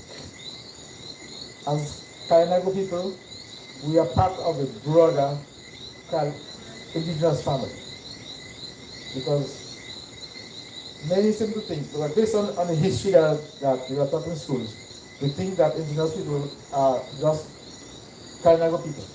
However, we want to say that indigenous people can be from all over the world. They come in all different shapes, black, white, yellow, you name it. But this is part of the broader indigenous brotherhood or indigenous family. So know that. We want the rest of the country to know that, because you could probably originate from there as part of your ancestry. So know that, but also we want people to know themselves as well. Ask the question, who we are, because it is very easy to just give an answer, but is that really the correct answer? I mean, the question is who we are as a Dominican people. So, because an answer to that might go back to what our brother said earlier, because you could have Kalinago roots. Well, if you pay close examination to your family tree, you might be surprised what you find there. You just check your family tree, wondering who, I don't know, somebody who falling out from there. So maybe it's time to check your family tree to see what happens. Also, it's important to know your history and to make the connection between what's supposed to be Kalinago history and Dominican history. Because you'd find it very interesting, because it's not separate the histories, we have to make the connection because it's a marvelous thing and see how wonderful, that is. Because this is what should be taught in the schools, but also this is what manifests itself in everyday Dominican life. And see the role that it plays, and it's not well understood.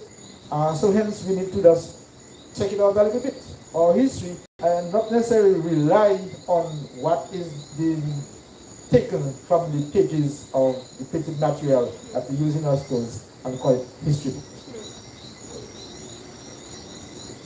Also, it is interesting to note that as Kalinago people, this piece of land, that portion of Dominica, 3,782 acres of land, it is a very precious piece of land, very precious piece of the country. This is our world. And most times people think that because of our land tenure system, it has no value. And as you said in the Creole language, take quite panning value. But I just want people to take a second thought to that. And understand that this piece of land is the most precious piece of real estate in the country. Because it was paid for, and paid for with the lives of our forefathers. And hence, there is absolutely no cost to this piece of land. So this is one of the most precious pieces of land, at least to us as Kalinago people. And we want others to understand that and appreciate that the importance of this piece of Dominica to us as Kalinago people. And the other thing I want to say is that as Dominicans, our vision for this country should be one vision that makes all Dominicans part of it. And sometimes we tend to draw the line between the Kalinago and Afro-Dominican. And on many occasions there's reason too, because you tend to want to do that based on people's responses. But Dominica got to move forward as a small, underdeveloped country, and it called for all hands on deck, whether it be Kalinago or non-Kalinago. All hands are required to ensure the development of this country. Obutu, Chief Joe, thank you very much for this. Key points to take away that the Kalinago people are part of a bigger family all over the world, these people around the world. Also we should know ourselves. And so here's the question: I am Kalinago, are you? And then how do we tie in the Kalinago history and Dominican history, and how do we marry them and not become separate histories? And also, important point here, the Kalinago territory is precious real estate. There's no value to the land itself in terms of the resources we have. And to add to that, Chief, we are in the green zone, adding more value to that land. In the case of massive emergency, in terms of volcanic eruptions on the southern part of the island, we may well be the safest place for that, and to include everyone in that vision to move forward. So the non-separation, if that is a word, of ideas and thoughts is important for moving Dominica forward. Michelle, your thoughts on this? I'm just totally fascinated with all of the responses my brothers have given. I mean, I think they're right on point. The first thing that I would say is the Kalinago blood runs through all our veins, and it pumps in all our hearts. And like Chief Joseph said, if you just take not even a thorough or long look, very just a quick look at your family tree, you'll find out that there is a Kalinago ancestor in your bloodline. And that is for maybe 99% of Dominicans. And so I just want to say to the listening audience and everybody who's following this program tonight, that to claim your heritage, be proud of the fact that you have Kalinago blood running through your veins. Because our people had a very rich and courageous history. So be proud of that. Embrace that. Speak about it. Write about it. Teach it to your children. Sometimes I think Dominicans are more apt to embrace European heritage and European ways of life than they are to embrace the indigenous way of life and the indigenous heritage. So I think we should take a look at that and see how we can be more respectful of it and how we can appreciate it more. And that has to do with our consciousness. It has to do with our consciousness. And Brother Nanichi, I think, is absolutely correct when he says there's been a shift in the consciousness of this country and the residents. When I went to the Dominica Grammar School, it was different. Today, there is a shift in consciousness. I think the broader Dominican population is much more aware of and much more sensitive and respectful of the Kalinago people and the Kalinago heritage. And so we want to encourage that and build on that. Thirdly, I would say our future, and I'm sort of repeating what my brothers have said, but our future is intertwined. There is no separate future for the Kalinago people and a separate future for the rest of Dominica. Our futures are intertwined. We are all going in the same direction.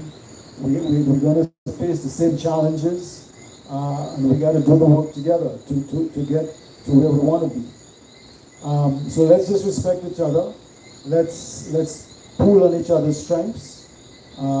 Let's pool our resources and our energies to make this beautiful land, this majestic country, a place that we can all be proud to live in, that our children and grandchildren can come into a space that is as beautiful as it is today. And I think, finally, I would just say that all of us in Dominica, the Kalinago tribe, all of the persons who have Kalinago blood, the people who view themselves as descendants of African slaves and descendants of Africa, let us, all of us, begin to educate our children and the generations to come of the fact that we had a glorious past, that we have a rich history. Africa is one of the richest histories in the world. But what do our children know about that? Indigenous cultures have had an amazing impact on the world and its history, but what do our children know about that? We have to spend some time to try and heal from the pain of colonialism and slavery and all of those things, and begin to remember that we come from very intelligent people, that we come from courageous people, that we had civilizations that were much more advanced than European civilizations when the Europeans came here. We have a rich history, but we are not teaching that to our children. They are not growing up with the confidence and understanding that they stand on the shoulders of intelligent people, of brave people, of civilizations that were advanced in mathematics, science, medicine. We have to begin to tell our children that they have a rich history. Kalinago, African, whatever it is. So that is my message to our people. Thank you, Nietzsche. Very passionately. Rich is important, advanced aspects of civilization. And a very key point he made here, the Kalinago, the blood in Kalinago blood in the veins of our people, in our hearts. an important point that we should attempt to claim our heritage and to expand on the point that we see a shift in consciousness, which we want to encourage, and to ensure that the citizenry of the island understand their heritage and how to work together to really educate future generations is important. Some of that really ties in nicely with the follow what the brother said. I want to share with you a quote I researched when I did some work some months ago.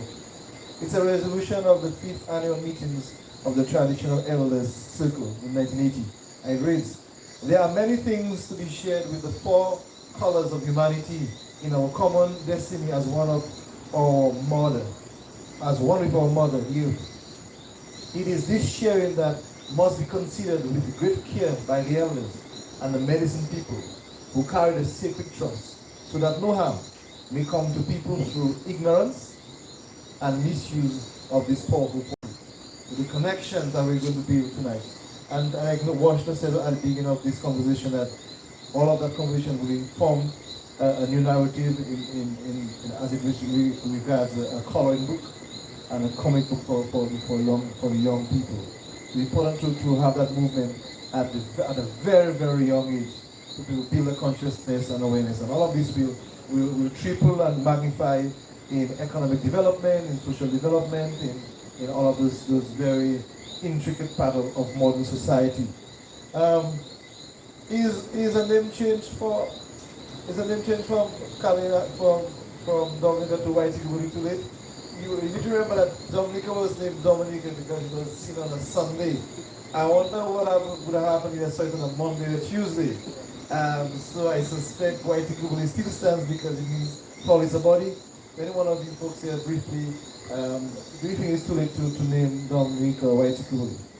Well, no, it's not too late. I think that when we made a request for the name change from Carib to Kalinago, it was misunderstood by many people, and people had a reservation, and some people completely against. But from what I found out is, when it was named after a Sunday, Dominica. But also in 1970, just prior to independence, there was an issue with Dominica and the Dominican Republic. So to show the difference, they chose the name the Commonwealth of Dominica because the word Waitukubuli is too long. So what's the difference? The Commonwealth of Dominica or Waitukubuli? Which one is longer? So I think only the dumbest set of people could have made that decision to have the country name Commonwealth of Dominica. Because every country is resorting to going back to their originals. Guyana, Jamaica is Zimbabwe. I mean, this is the trade, and there are so many name changes now. We have Burma, Myanmar, and we have so many other countries in Africa. You know, and when I went to school, we had, and now is a totally new map of Africa. In Europe, new nations are emerging, new name changes and everything. So that is, it will be the most appropriate at this time for our leaders who are supposed to be the well-educated Dominican or West Indian academics to be able to wake up and say, it is now time. It can never be too late. Because we ask for reparation to right, make the ills of colonization right. So I think the best thing that the country can do at this time is take a serious stand on name changes, because when we benefit to change them from Carib to Kalinago, seriously we thought that this would have been would have snowballing effect. So one from one after the other that name this country, members in this country would change, because we talk about it all the time. I mean, I think some evangelical churches maybe because to change them from Mount Diablo to Mount Diab to whatever mountain, and I think it was accepted, but there are so many changes that is necessary and appropriate to be made at this time, and let Dominica lead in that direction. Because I've been to some different countries and I've seen the name change, the name of places and streets, and it's so amazing. It's named after people, even after the Kalinago, in Martinique, in Guadeloupe, and in Dominica. We stuck hard and fast to this old old or the colonial names. And we seem to be happy with that. And at the same time, we're moving forward as a new vibe, the other level and every other thing, but we're still hanging on to the old SOS. Thank you very much, Chief. Michi, and let's do that. Let's do this. That was powerful. That's, I gotta say that was powerful, Chief. That was powerful. It can never be too late to do the right thing. And it is past time that we change the name of this beautiful space, this beautiful piece of land to Waiti Kubuli, which was its original name, its indigenous name, and get rid of this colonial title. But along with that, the chief is absolutely correct. Why are all of our beautiful natural spots, our historic sites, all have European names? Trafalgar, Middleham, Shimeleta, that's another one. Mabrika knows the Kalinago name. There should be a commission put in place by this government that is given a time frame to look at all of the names of places, streets, whatever, that need to be changed from the old colonial past to reflect the beauty, the power, the intelligence of our people. We cannot continue to say that we are independent when we are living under colonial stuff. Up till today, every time you talk about Trafalgar Falls, you're talking about England and colonialism. It is time. It cannot be too late.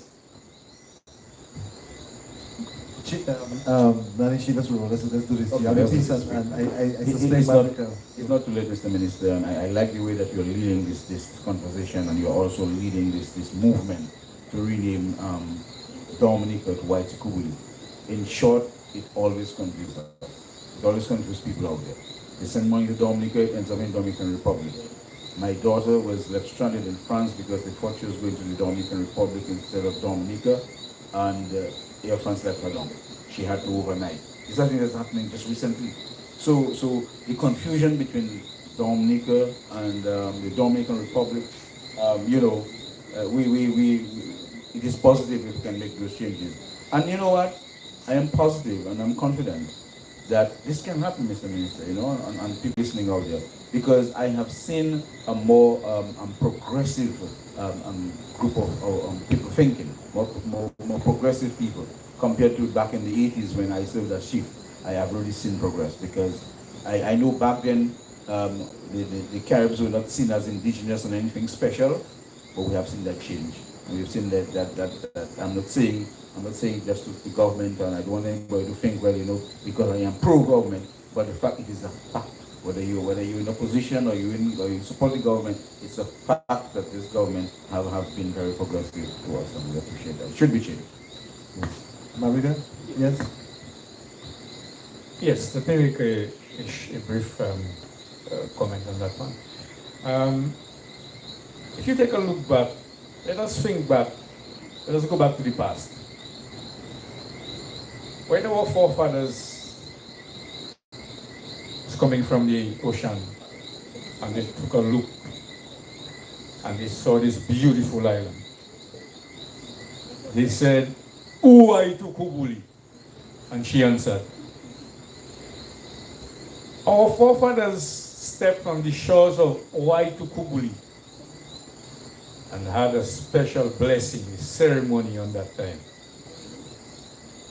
Named her Uwaitu Kubuli, and a zemi place on the island, because that was to protect Uwaitu Kubuli.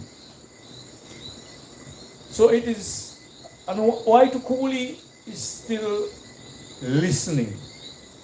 When the people came from Europe, they did not just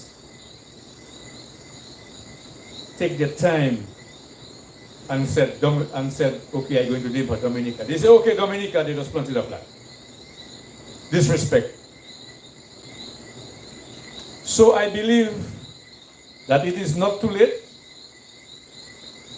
And to me, In my spirituality as a Kalinago, I believe that we should rename this beautiful island Waitukubuli, the original name of this country.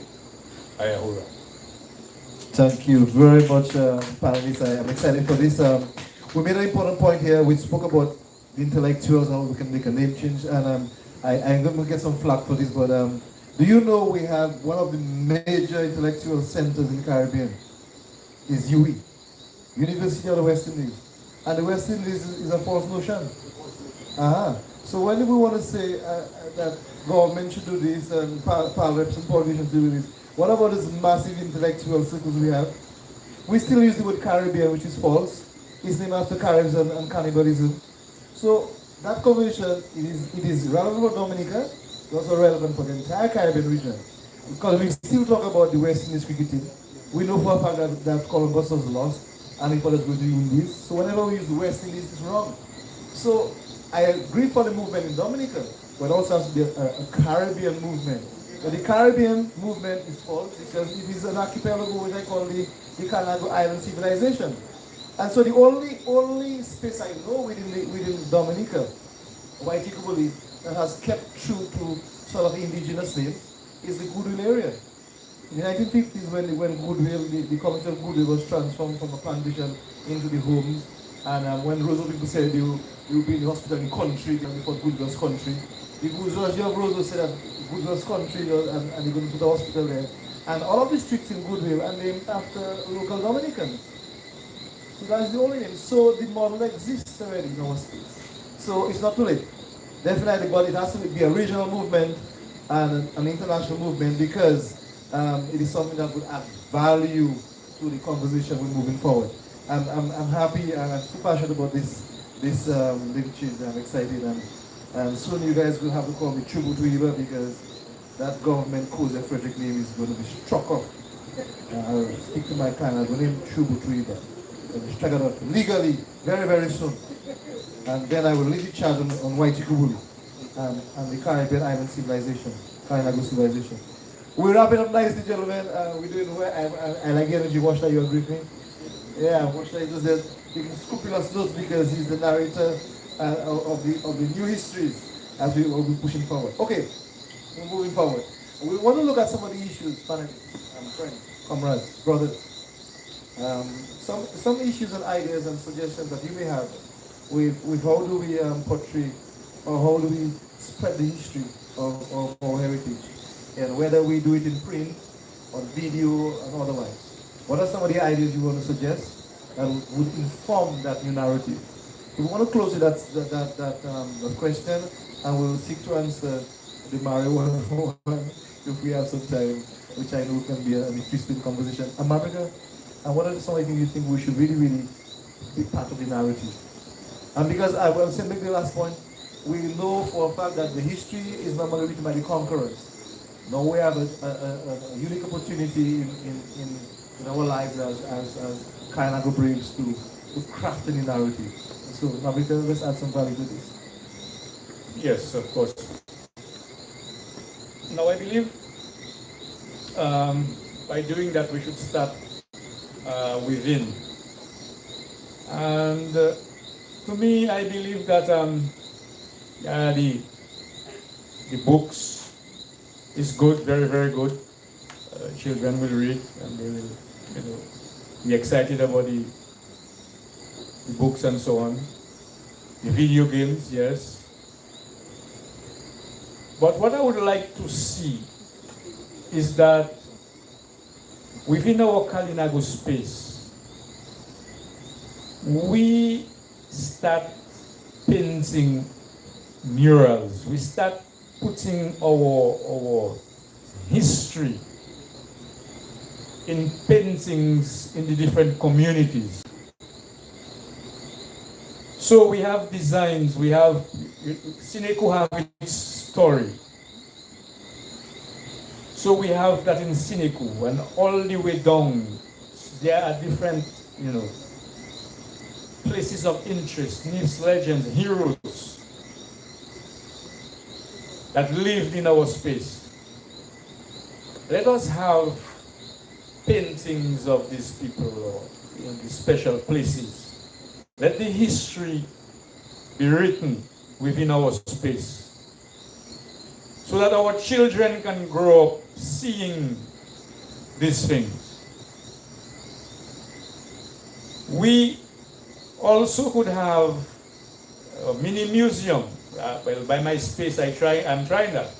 You have an area where we have artifacts and we have photographs, we have different histories of our people and their achievements and so on. So that when your children grow up, you know, they can see that, and the small ones can learn by seeing that.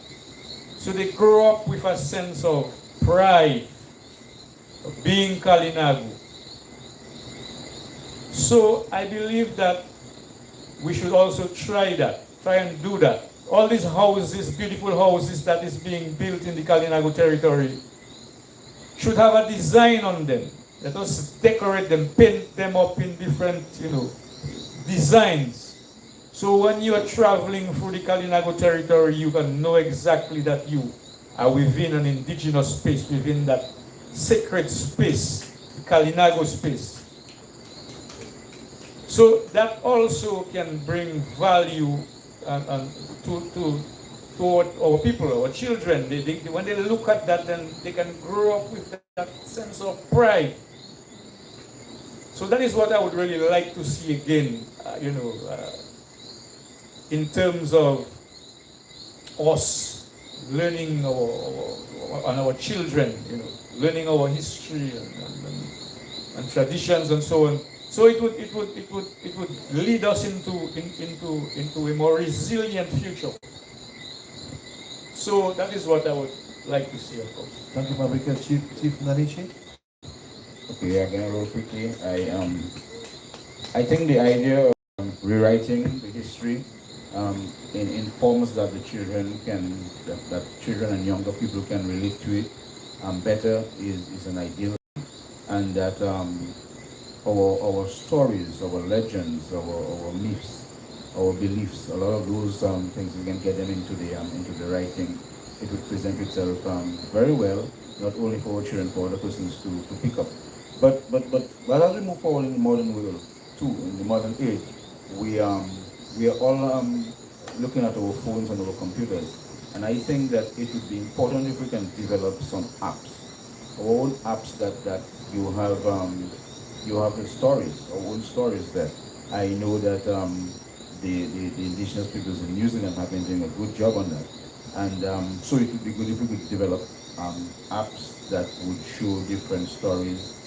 Develop games so that the children can play those games, and children love to play games, and so that would be able to help very well too. The since we're on print, it doesn't necessarily, and I agree with the shaman here, that we don't only have to put them in books, but I have this suggestion that I've been putting forward for a long time, and that is, for example, our signage entering and leaving the Kalinago territory.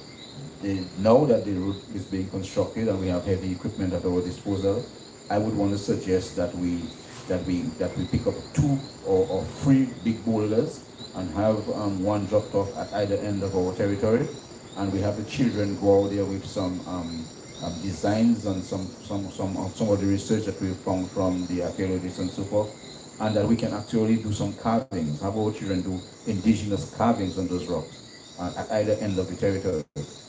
It means that the signs cannot be cut down by anybody, and it would just be a different type of signage that is indigenous to us. Chief Joe. Yes, I think that I have a number of things to say out. About a multimedia center for the Kalinago territory. I came back in 1991, 92. Washington myself and Dr. Matt Vakaro, and Ken Jogis and Professor Price assured us, we did a lot of interviews. We interviewed quite a few of our elders. The only one that we know that is still alive is Mr. Master Frederick. All of them have died.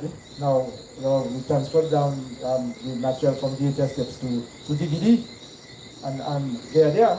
But how do we disseminate the information? So that this is push out, because we have the information and we are not able to disseminate it. but also in storage and keeping it safe. Yeah, this is our concern because what we've seen is that some of the VHS tapes have deteriorated and they cannot be and no longer useful. Even if some of the DVDs are completely gone. So this is a lot of material lost because these people are no longer alive. Also, radio station, but it sending information as well. So we've been struggling with that thing for a number of years. It took us 22 years before we get the license for a community radio station. And our dynamics, political dynamics within the Kalinago territory has ensured that we doesn't have a radio station up to now, although we had equipment made available by UNESCO for some time. Also, there should be cultural activities in the schools. Dance competition, something that we tried before. Dance competition, history quiz competition, art and literary competition, so people can draw and paint from their own history and culture and write. So to stimulate thought and imagination, this is necessary. We tried it.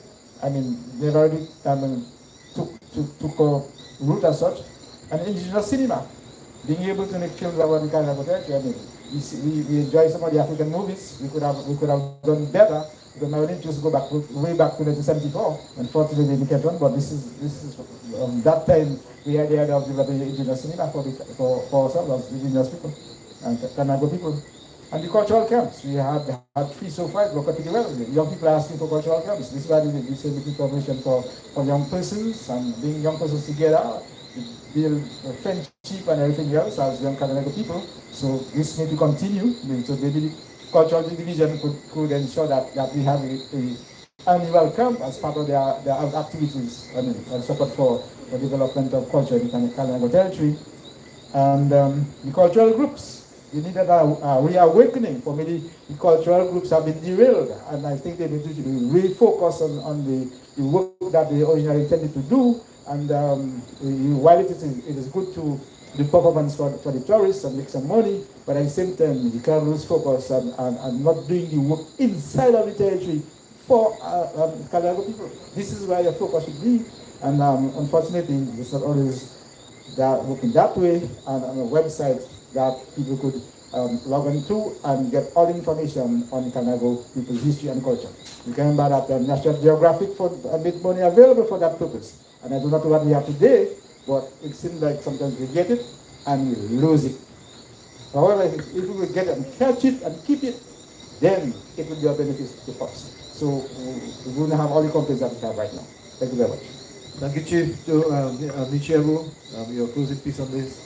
Well, you have a tough time there. I don't have to say anything because I strongly endorse everything that was said by my brothers. And the one thing that I would just add to that is to say that we as Kalinago people need to begin to write our own history. And I know my brother Shabutu is working on that, but I want to encourage other young Kalinago people, other elders, whoever has the ability and the skill to write and to tell stories. I think we must begin to write our own history. Because as long as we are dependent on other people to do it for us, it will never really reflect the true essence of who we are, what our experiences have been. And so we need to begin to do it ourselves.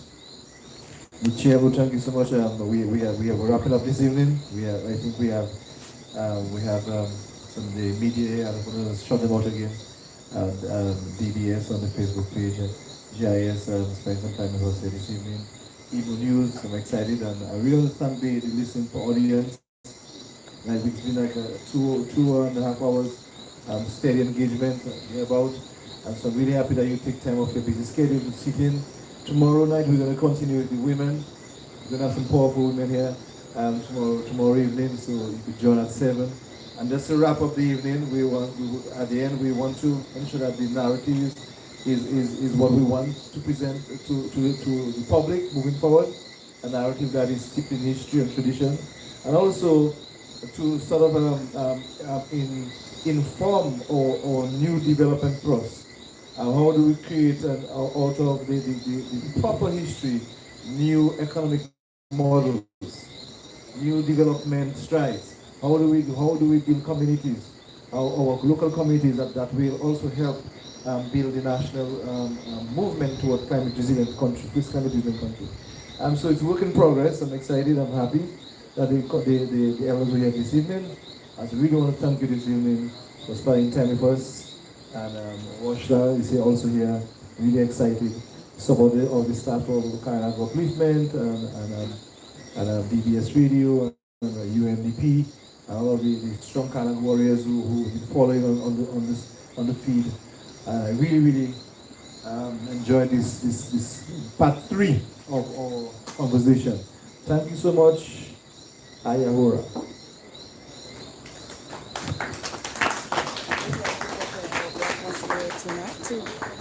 Tomorrow night we'll be here to carry the final night of the webinar where the women will take the front stage. We have the likes of Annette Sanford, Gwyneth Frederick, Natasha Green, and Wyla Cyril, as well as Miranda Langley. So they'll be here tomorrow as the webinars on Kalinago continues. We thank you for joining us here tonight and see you all tomorrow. Have yourselves a good night.